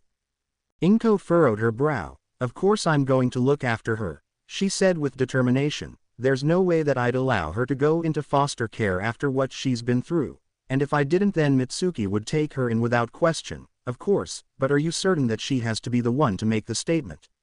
She asked of the tall detective. Does everything have to rely on her? Mirai understood what she was getting at. If you're asking if I could find other witnesses, then yes, I can, he nodded, placing all of the responsibility on a child as a fool's bet. And it will certainly take time to get everything ready, Toshinori reminded her. There'll be no need to rush her into anything. Inko nodded and gave the detective a small pleading look. Is there a way that I can keep her with me that doesn't involve sending her into a home first? She asked. With Himiko it was different since she was remanded into my custody by the police as well as her parents, but Eri doesn't seem to have any of that. Mirai nodded. I can pull some strings, he said. Like you, I want this little girl to be in the best hands and, given your track record with taking care of not only Miss Hatsume and Miss Toga, but Mr. Shinso as well. He's just a bonus, Inko told him. He's a wonderful young man, really, he's just misunderstood because of his quirk. Mirai held the barest ghost of a smile on his face. Regardless, you have several children in your care that are now well on their way in this academy. That is quite true. Nezu spoke up for the first time, the normally chatty mammal having let the four of them hash things out before throwing in his 2 cents. All of these children owe a great deal to your caring nature, Ms. Midoriya. Inko blushed under the praise. I only did what any mother would do for a child in need. The point is, Mirai continued, I couldn't think of a better person to care for this little girl until she's ready to question. He went on and laced his fingers together. So I'm more than willing to put up with a few stacks of paperwork to put Eri into your loving and protective custody. He then turned his attention to her son, and I would like nothing more than to see you interning at my agency once it comes time for internships. Toshinori chuckled at that, only if you don't make him make you laugh as you normally do to your interns. Whatever do you mean? Mirai asked, sounding miffed. I happen to have an excellent sense of humor.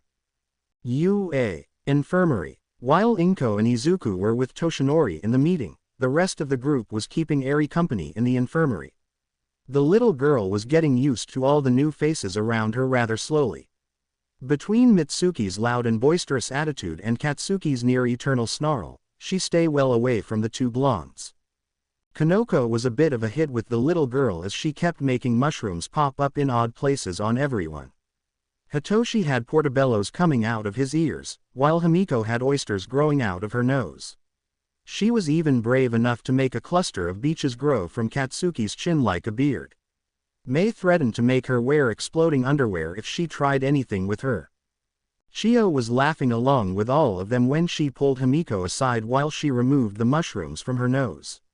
You have some good friends, dearie, the elderly nurse said as she brought the girl away from the group. But I'd like to talk to you a little more about your quirk. That got the girl's attention. Does it have something to do with my porphyria? Chio nodded. In a way it does, she said. It has more to do with the fact that the medication I'll be giving you may not be able to cure you, she said while the girl frowned. Yes, I know I said that it's treatable, but your type is much more troublesome. She sighed. Side effects from the medications could do you harm, though they may not. I haven't the slightest idea, dearie. Which is why I think you should have Izuku use that gadget on you. You want him to heal me? Himiko asked, frowning as she thought about the very same idea while she watched her foster brother work on the little girl. What would happen if I start the medication? Best case scenario. It would chase the disease out of your system in less than a year, Chio said with a bit of hope. Worst case scenario. It either doesn't work, and you'll be stuck with a growing hunger for fresh human blood to feed yourself and your quirk over time, or it'll suppress those urges, much like what your parents wanted for you, but on a much worse scale. Himiko frowned at her. What I mean is, while you'll feel just fine for a short time, a few months perhaps, you'll suddenly feel an incredible urge to drink blood, so much so that you will attack someone. The girl shivered, remembering just how she had felt after running away. She had been blood-hungry then, to the point that she was very much ready to sink her teeth into someone to sat her hunger. There's also a few things I think you'd like to know about your quirk, Chio said as the girl blinked in confusion. What about it? She asked. I thought I just needed to drink someone's blood so I could change into them. The nurse nodded. Yes, that is one aspect of it, the main one. As a matter of fact, she hobbled over to the X-ray machine. However, I noticed a few other things while I was examining you. She pulled a sheet off of the machine. When I took some X-rays of your head, dear, I noticed that you have a plate in the roof of your mouth, and that your upper canines are much longer than they appear. Himiko looked at the picture over her teeth. So what? She asked. That doesn't seem like anything special. Press your tongue to the roof of your mouth, Chio suggested. Himiko did as she was told, even holding her mouth open while she did it. When she pressed the roof of her mouth, however, she felt something shift, and her upper canines lowered down, becoming elongated fangs, not unlike a vampire. Chio gave out a raspy chuckle as the girl yelped, "See what I mean, my dear?" She laughed while the girl picked up a metal tray to use it like a mirror so that she could see her newly elongated teeth. Himiko giggled, "Ish kinda cool." The woman laughed again. "It's not the only thing I've discovered about you, my dear," she said while the girl admired her reflection. "Your quirk really was meant to turn you into an actual vampire," she said as she pulled a clipboard from a nearby desk. "Not only do you have that plate in your jaw that lowers your fangs to make feeding easier, but those fangs are also hollow, and have a slight suction to them that draws the blood from the body and straight into your secondary stomach." She flipped the page on the clipboard. "I've also noticed that your saliva contains a numbing agent that not only causes the person you feed from to feel no pain from your bite, but it also makes them feel a slight sense of euphoria." Himiko no longer looked pleased. "Whoa, okay," she mumbled. "So my quirks basically turned me into a predator like that big wolf thing that Izuku can change into." "Basically, dear," Chio nodded, placing the board back on her desk. "Which is why I'm suggesting you have Izuku make an attempt to heal you with his little gadget," she said as the girl frowned. "I'd rather not take a chance of the medications suppressing your thirst instead of curing the disease." Himiko nodded, mentally shivering over the idea of losing control of herself. "I'll talk to him about it after we've settled everything with Mei's mama," she promised the elderly nurse, "but should I be taking anything until then?" "No," Chio shook her head, "even a minute amount of suppression is dangerous at this point," she sighed before giving the girl a small comforting smile. "You'll just have to drink enough blood to keep up with your thirst until Izuku cures you." Himiko looked back toward her friend's family, smiling as Katsuki exploded angrily at Kanoko for making mushrooms grow out of his ears while Mitsuki slapped him upside the head for scaring Eri, who was laughing at the spectacle. Anything to keep from hurting them. Several days later. Special prison for villain criminals, Tartarus. Over the next several days, the extended Midoriya family was kept busy settling into the new home. The Bakugos helped out, of course, as did Toshinori when he had the time in between helping with spearheading the investigation into Eri's captors and arranging Mei's visitation with her mother. In truth, the Rosette was dreading the visit. So many things were racing around in her head about how her mother would react to her, or how she would react to her mother. She knew absolutely nothing about her at this point except for her name. Other than that, she didn't even know what her mother looked like. But the chosen day arrived, and Mei found herself being driven across the bridge leading from the mainland to the Bronze Gate of Tartarus. The gigantic multi-layered, walled prison loomed in front of her like the gates of hell. Beside her sat Inko and Izuku, both holding onto one of her hands to keep her calm as they neared their destination. Toshinori looked at her in the rearview mirror. "You know, I wouldn't blame you if you wanted to put this off a bit longer," he said while the girl looked at him. "You've been through a lot, my dear, and if you're not ready. But May shook her head. No, her voice was already trembling with nervousness. The longer I put this off, the harder it'll be to follow through. She sighed deeply, gripping Izuku's hand tightly. Besides, I need to know. She bit her lip. I need to know why she left us. Toshinori nodded in understanding as he pulled to a stop just outside the gate. The security guards on duty came forward to check them out, making sure that there were no weapons or dangerous implements hidden within the car. Toshinori showed them the paperwork needed for their visitation after they were done. A few minutes later the gates opened up with a groan of worn metal, allowing them inside the walls. Once inside the car was parked, the small group got out of the car and they were surrounded by more guards. May was already nervous just knowing that she was meeting someone that was supposed to be her mother, but the guards nearly had her panicking as Inko wrapped her in her arms and Izuku stepped in front of them protectively with his hand over the Ultimatrix. Toshinori frowned until one of the guards stepped aside. Officer Shishikura, the skeletal blonde said as the man stepped up to the group, I was under the impression that we wouldn't have any trouble. Shishikura, a tall lean man with light blue hair, shook his head. There won't be any trouble from my staff, I can assure you of that, the man said with a tired sigh. However, you should know that Vice President Mera is here as well. He began sweating slightly as Toshinori narrowed his eyes at the man. I know that we spoke of some interference from the Safety Commission, sir, but Mera looks like he's out for blood today. And he'll get it, Toshinori growled before turning toward the little family with a smile. It seems like I'm going to have to take care of something before we can see your mother. Young Hatsume, he explained while the girl looked down. Now, don't you worry, this won't take long, he said as he turned back to the guard, who jumped as the look on his face changed from harmless to murderous in a second. Will it, Officer Shishikura? No, the man squeaked and jumped aside. Please, allow me to escort you and your guests. As they were guided inside the prison, Inko was once again surprised at just how much pull Toshinori seemed to have with the government, if even guards at the most of all the villain prisons were afraid of the man. Just who is this man? She wondered briefly as their guiding officer led them to a private room. In here, please, Shishikura said before whispering to Toshinori, good luck, sir. Toshinori nodded as they entered. Yokumiru Mera was waiting for them with a tired yet friendly smile on his face. Though it was certainly meant to put them at ease, Inko and the two children felt as they had just entered the lair of a very dangerous creature.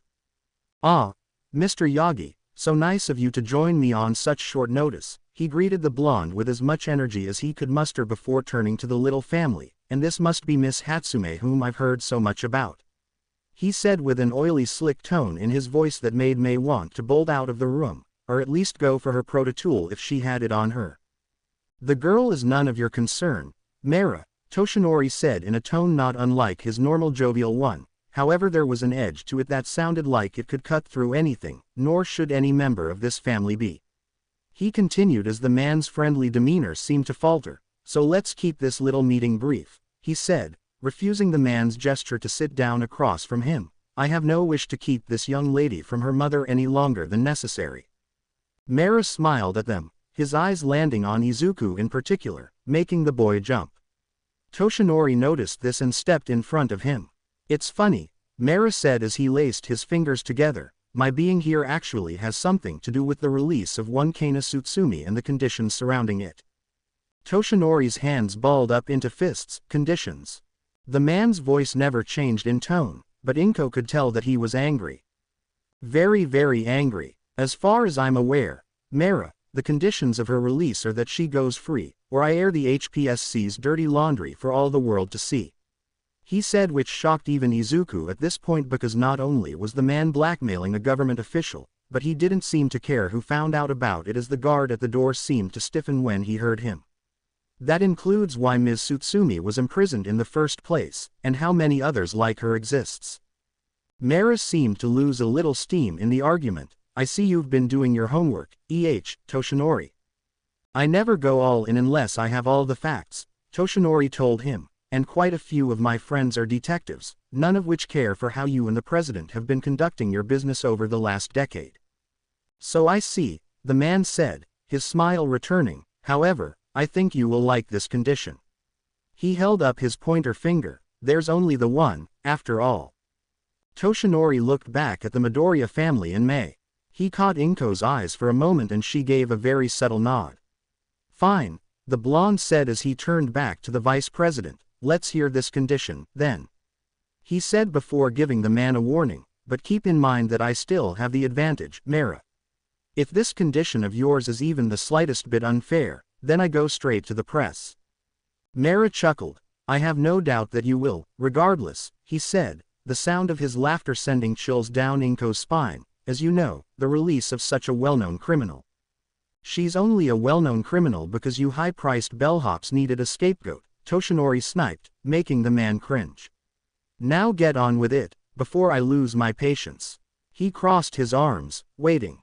Mera's good humor seemed to evaporate then as he sneered at the man. Fine, have it your way. He narrowed his eyes. You're not the only one that's done some digging, Mr. Yagi, the man said, making a gesture toward the little family. We know quite well that you've been training an apprentice with a very rare polymorphic quirk, as well as others in order to shape them up for UA's classes, he said while Toshinori ground his teeth, and that you've become involved with his mother.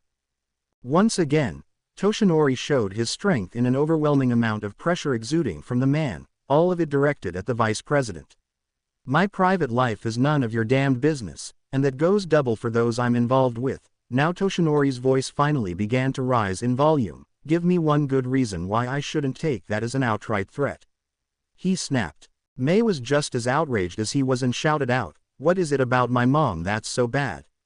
She stepped forward, wrenching herself out of Inko's protective arms. What did she do? She demanded. Why are you so desperate to keep her locked up here? Mera smiled at her. Oh, he said with amusement, he hasn't told you. May looked at the blonde-haired man. Told me what?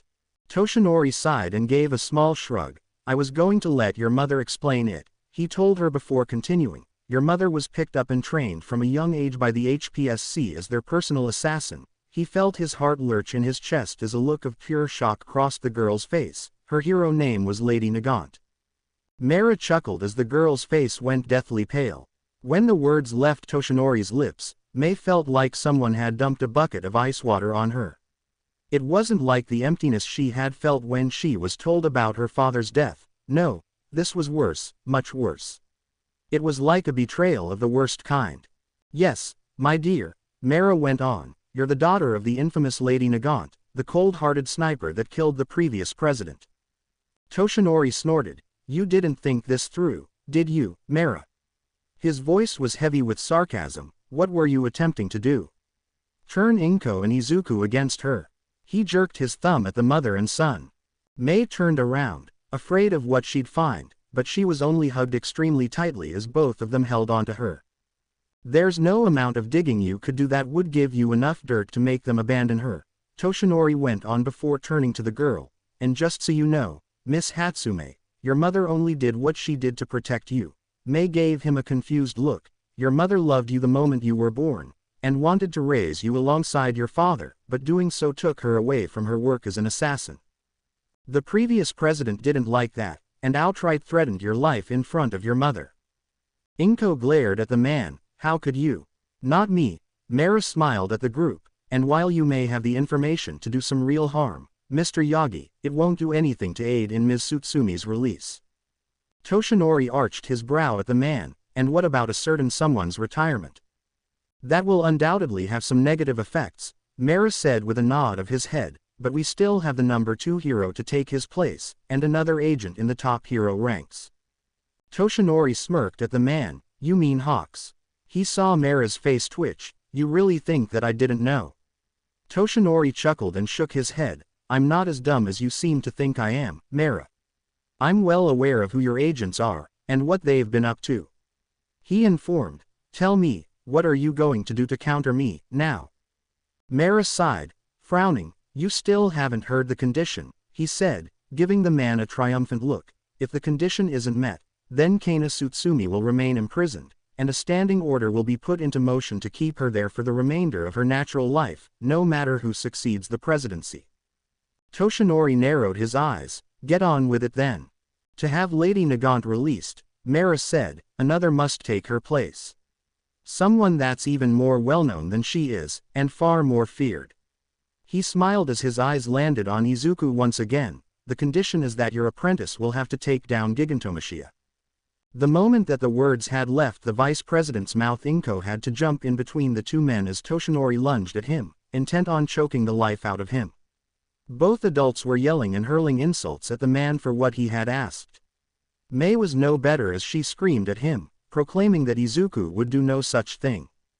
Izuku, however, felt a cold pit forming in his stomach. They're never gonna leave her alone, he realized as the weight of the outlandish request hovered over him. Even if they free her, they'll use Mei to force her into making her do what they want. The sound of their yelling seemed to fall away as the smile on Mera's face remained. He thought that he had won. Toshinori could and would reveal the truth, but it wouldn't matter. They still held power over him as a government-licensed hero. Even if he did retire, the boy knew that he and his family would be the next target on the HPSC's list. Toshinori would most likely be assassinated, and they would probably threaten Izuku into working for them. He sighed, placing his hands over his face for a moment while he made the decision. There's no other choice, he thought to himself, raising his eyes to look at the pale-haired man while he still smiled at the raging adults. I just have to choose my words carefully. In the realm between realms, Paradox watched the events unfolding with interest. What will you do, young man? He asked of the blurred image before him. The timeline had come to a screeching halt at this point. Everything that would happen now depended on the will of Izuku Midoriya.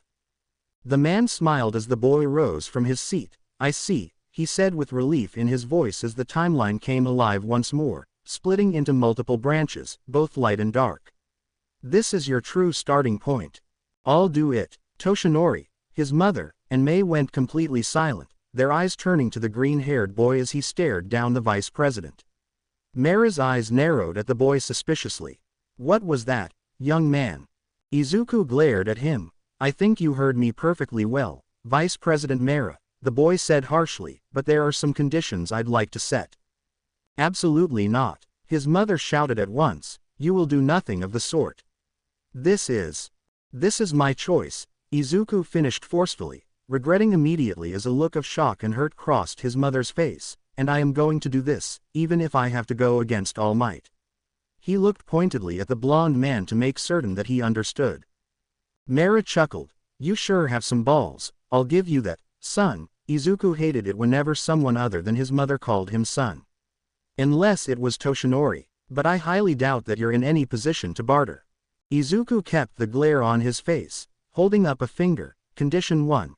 Whether I'm able to subdue Gigantomachia or not, Mei's mother will be freed, Izuku said. If this one condition is not met, then you get nothing.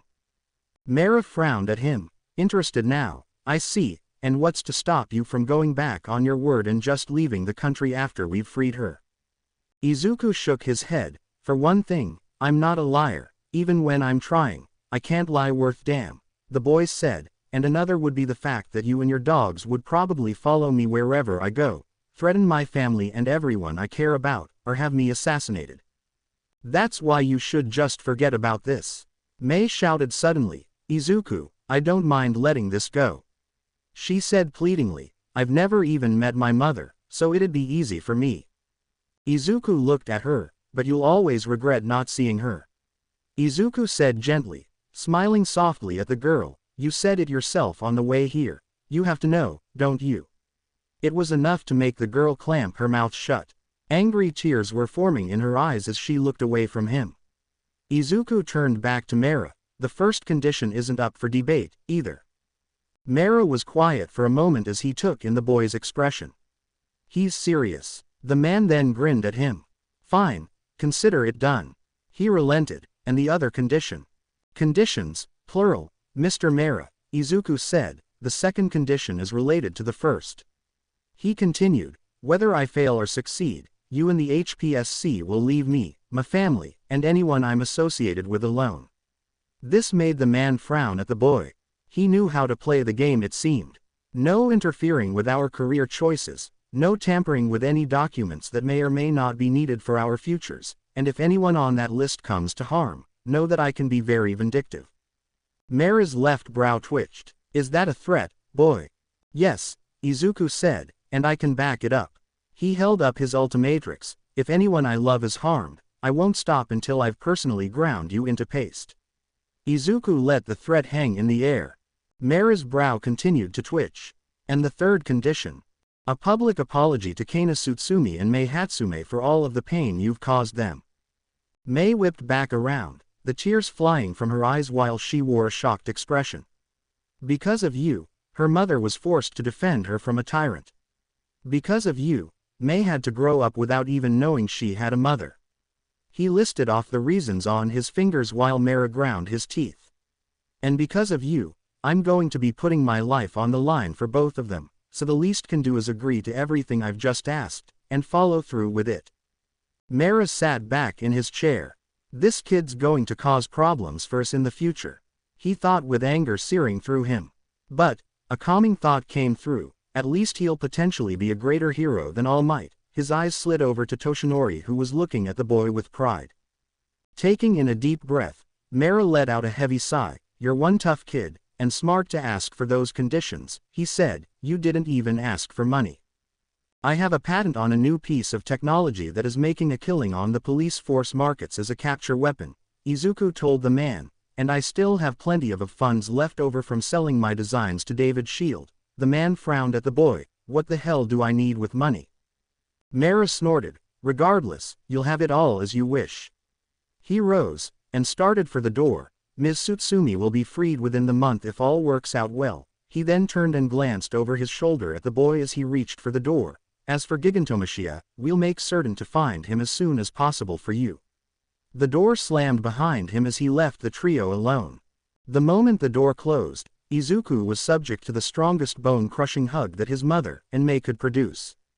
He'll do it, Mera said into his phone as he drove along. The kid had some harsh conditions, but it'll all be worth it if we can get Gigantomachia locked down. On the other end of the phone, President Gasai was nervous. The fact that this boy is willing to do this might make him more of a threat than All Might could ever be. She said to her second in command, are you sure that this is a game worth playing? Regardless of what happens, Lady Nagant will go free, and the Hero Public Safety Commission will be dragged through the mud. Mera chuckled. Yes, no matter how you look at it, we come out with the short end of the stick, he said, but the fact that this kid went so far as to make certain that everything went his way even if he failed means that he doubts he can handle Gigantomachia on his own. He chuckled slightly, and if he dies fighting the monster, All Might's spirit will be beyond broken. He cares that much for him. And if he survives, that's just one more hero that will have it out for us, the woman groaned. We need to get a handle on this. The boy aside, I doubt that Lady Nagant will be looking for payback just yet. She said while hoping she was right. She did voluntarily give the child up, and willingly went to prison. She frowned slightly. We may be able to pin most, if not all the blame on the previous president. Everyone knew he was rather cruel where heroes were concerned. He was quirkless, after all. Mera frowned. He was also a loud supporter of Humorize. The man muttered just barely loud enough for her to hear. Either way, the kid's on board for an attempt at taking down Gigantomachia. He continued, if he manages to succeed, we can make ourselves look like heroes to the public even after the public apology to Nagant. Which will still drag us through the mud, Gasai said with a frown in her voice. This is going to be a huge mess, Mera, she went on. If the boy fails, we'll be seen as child killers. Mera chuckled. You really think All Might will allow that boy to be killed by that monster? He said gleefully. We may yet be rid of two thorns in our sides, given his weakened state. The president sighed. If this works out in the way you're hoping, then we would most certainly be able to manipulate Endeavor, she said thoughtfully, but this is All Might we're talking about. A man with immeasurable strength and with the support of the people. Endeavor is only the number 2 hero because of his indifference to common folk. And his love for those he saves, Mera added in, we already have a hero that can take his place in the top 10. Gasai chuckled. Hawks has been doing quite well in the popularity polls. She said, all right, if this works, then we have everything we need to get our heroes in full control. Kana Tsutsumi rarely received visitors. For the most part, Her visitors were agents from the HPSC offering her a chance to breathe the fresh air again if she went back to her previous dealings with them. But her answer had always been the same. A firm no. She had given everything up so that she could leave her old life behind. There was no way that she was going to go back to it. When she was led to the visitation room, she expected to see Mara or one of the other agents she had come to know. However, that wasn't the case in this instance. She was met with a tall, thin man with scraggly blonde hair wearing a grim expression. The guard led her to her seat and secured her restraints to the table. "It doesn't matter what you offer me," she said at once, making the man frown at her. "I'm not going back to being your assassin." This made the man smirk. "Well, that's a good thing," he said, "because I'm not asking you to be my assassin." Kana blinked. "You're not with the Safety Commission?" she asked with confusion. The stranger shook his head. "Indeed I'm not," he confirmed. "I'm actually here to prepare you for your real visitor." A frown marred her face as the man cleared his throat. "However, there's much I need to tell you before you see them." "Such as?" The man sighed and laced his fingers together. "Naoto Hatsume has been murdered." Kana stood abruptly, her chair tipping over and clattering to the floor. The guard acted, stepping forward with a taser in case she became violent, but a look from the blonde man stopped them from using it on her. The guard set her chair back up and forced her back into it. "How?" the woman demanded after she had managed to regain some of her composure. The man shook his head. "While we don't have definitive proof of his involvement," he said with a sigh of frustration, "we believe he came across a little girl that was on the run from some Yakuza, and encountered Naoto." She frowned. Her husband was the type of man that wouldn't have hesitated to help a child. The man that was presumably chasing her had a quirk that deconstructs matter on the cellular level. All that was found was a red stain where the attack happened. Kana looked down at her lap. Was it? Was it quick? "I would assume that he did not suffer," the man said. "At least, I hope that he didn't." He sighed tiredly. "I assume that you can guess who your visitor is." Her mouth thinned into a hard line across her face. "My daughter," she muttered with a small quaver in her voice. "You should know the reasons I left her in her father's care." The man nodded. "We were informed of everything," he said. "Mara attempted to paint you in an unfavorable light half an hour ago." She frowned. "But that did nothing to dissuade your daughter from wanting to meet her mother." "It should," the woman sighed. "I abandoned her." "With good reason," the tall man said. "The former president outright threatened her life if you didn't return to active duty." He shook his head. "No parent would ever be able to stand something like that." He smiled at the woman. "At least, no decent parent would." Kana gave a small smile at that. "I'm also happy to say that your release has been all but assured." Kana looked at the man as if he'd grown a second head. "Release?" she asked, flabbergasted. "How?" "I murdered the president of the HPSC." That made the man frown again. "It was not an easy feat, my dear lady," he said. "Suffice to say that a young hero will face a very arduous challenge." He ran his hands down his face. "However, whether he overcomes this challenge or not, you will be released and be placed as a teacher in UA. Teach." Kana's chest tightened. Teaching had once been a dream of hers. Doing so at UA of all places would truly be a dream come true. But she shook her head. "But how did you convince the Hero Public Safety Commission to release me?" she asked, feeling that it was all too good to be true. "And what's to stop them from taking me back into custody?" "As I said, a young hero will have to complete a task," the man said, "the task being the capture of a true villain." Gigantomachia. Even the guard didn't react when Kana stood again. "Are they out of their minds?" she demanded. "That thing isn't a simple villain. That thing is a monster straight out of Mary Shelley's Frankenstein.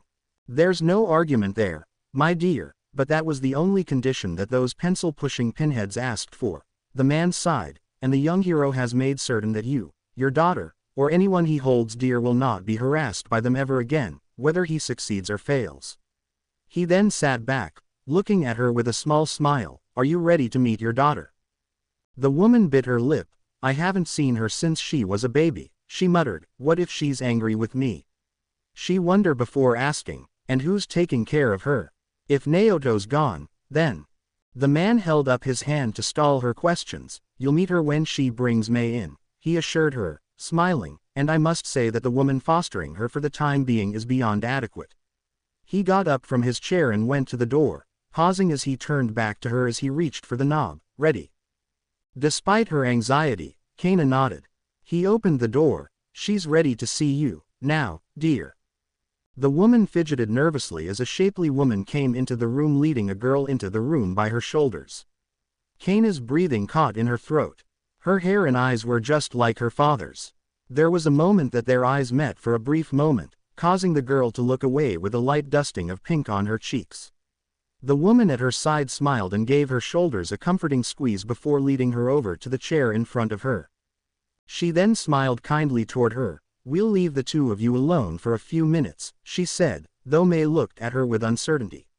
She then kissed the girl's head. We'll be right outside, sweetie.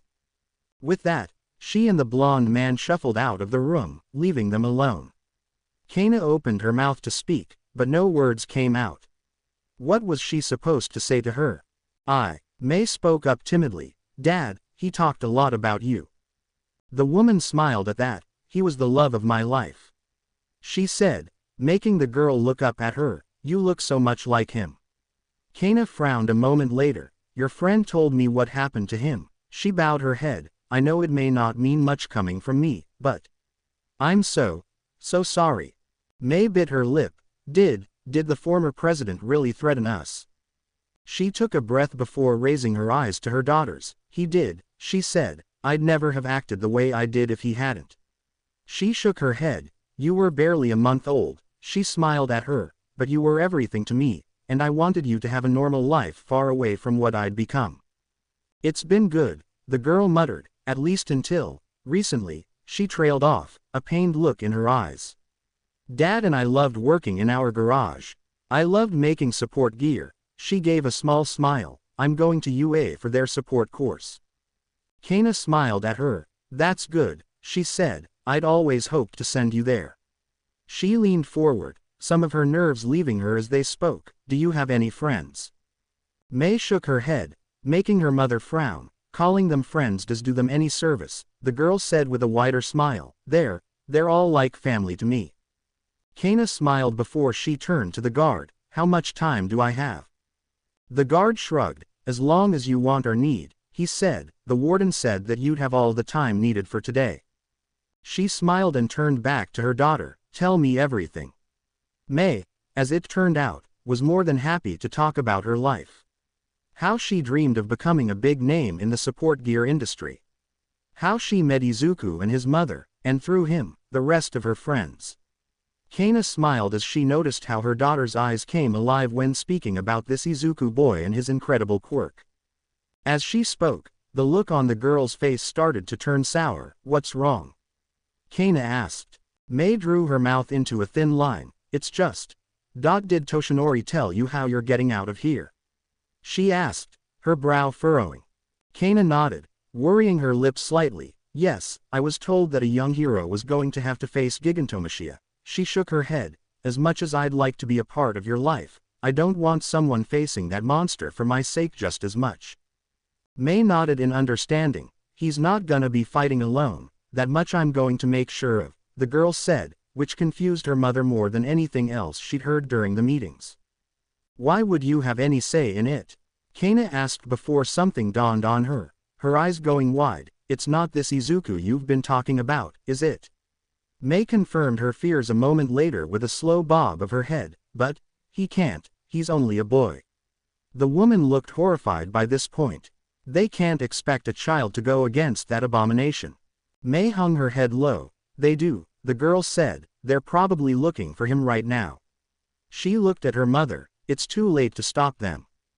Kana put her head in her hands. Oh God, I'm so sorry. The woman moaned. May shook her head. It's not your fault, she said when her mother looked up at her. I don't blame you for anything. I can't. She smiled at her. You're in here because you were protecting me. Dad was killed protecting a little girl. And Izuku's. Her cheeks blossomed again. He's doing this to protect all of us. Ben was lying in his bed, unable to sleep, as was the norm for most of his nights recently. His left arm felt extremely light now that he no longer wore the Omnitrix, having passed it to his son as his illness progressed. He knew that the world was in good hands with Kenny now a full member of the Justice League, but he still felt anxious without his old partner. A light appeared in the room, alerting him to the arrival of an old friend. Paradox. Yes, the timeless professor said as he appeared next to his bed. It's good to see you again, old friend. Ben smiled at the man. It's been a few years, hasn't it? The man chuckled weakly. I was wondering if you'd come back before I was gone. Paradox smiled down at him. I am loath to do so, he said sadly. I do so hate tearful goodbyes. Well, I suppose it isn't time yet, the man said, or else you probably wouldn't be here. He arched his brow. Tell me, how is that boy you were so keen to help on Earth Omega? He asked. Did he take the Ultimatrix? Paradox nodded. Oh, indeed he did, my old friend. The time traveler smiled. I think you would be proud of him, he said slyly. He is quite similar to you in many ways. Arrogant, clumsy, and immature. Ben laughed before coughing loudly. Paradox gave a small chuckle of his own. A bit clumsy, yes, but a truer hero I have yet to see, the man said before turning serious. He is ready. Ben gave the time traveler a look of surprise. Is he? He asked. How long have you been? Just under a year, Paradox said. He is much more mature than either of us imagined. Ben smirked. Well, I did ask to see him before I had to leave this world, he said. I just thought that he would be a tad older when you brought him to me. Paradox shrugged. Perhaps I would have waited longer, he said. However, at the moment, he could use the aid of the man he's come to know as a great mentor. Ben shook his head. He can't even be halfway through the tutorial's azimuth and I programmed into the Ultimatrix, he said with a frown. Something's happened, hasn't it? Not yet, Paradox said, but something soon will, and he will need you before facing this foe. Ben gave a small laugh once more. The Celestial Sapiens aren't gonna like this, he chortled. They barely tolerate you coming and going between dimensions. Paradox nodded. No need to worry, my old friend, he said. Lady Anastasia has already given her consent. That surprised the man. You've got her on your side, he said in bewilderment. That was lucky. She's usually the type to blast first and ask questions later. She's always been quite amicable with me, he said. However, that doesn't mean there aren't some problems arising. Ben frowned. Can you handle it? I'm not sure I'm needed, Paradox said. Not quite yet, anyway. He sighed. Even as he sat with his ill friend, the image of the darkened future still disturbed him. Especially the hooded figure he kept seeing with the red Ultimatrix symbol on their chest. To be continued. I hope you enjoyed this story. Also remember to subscribe and like this video. See you in the next video.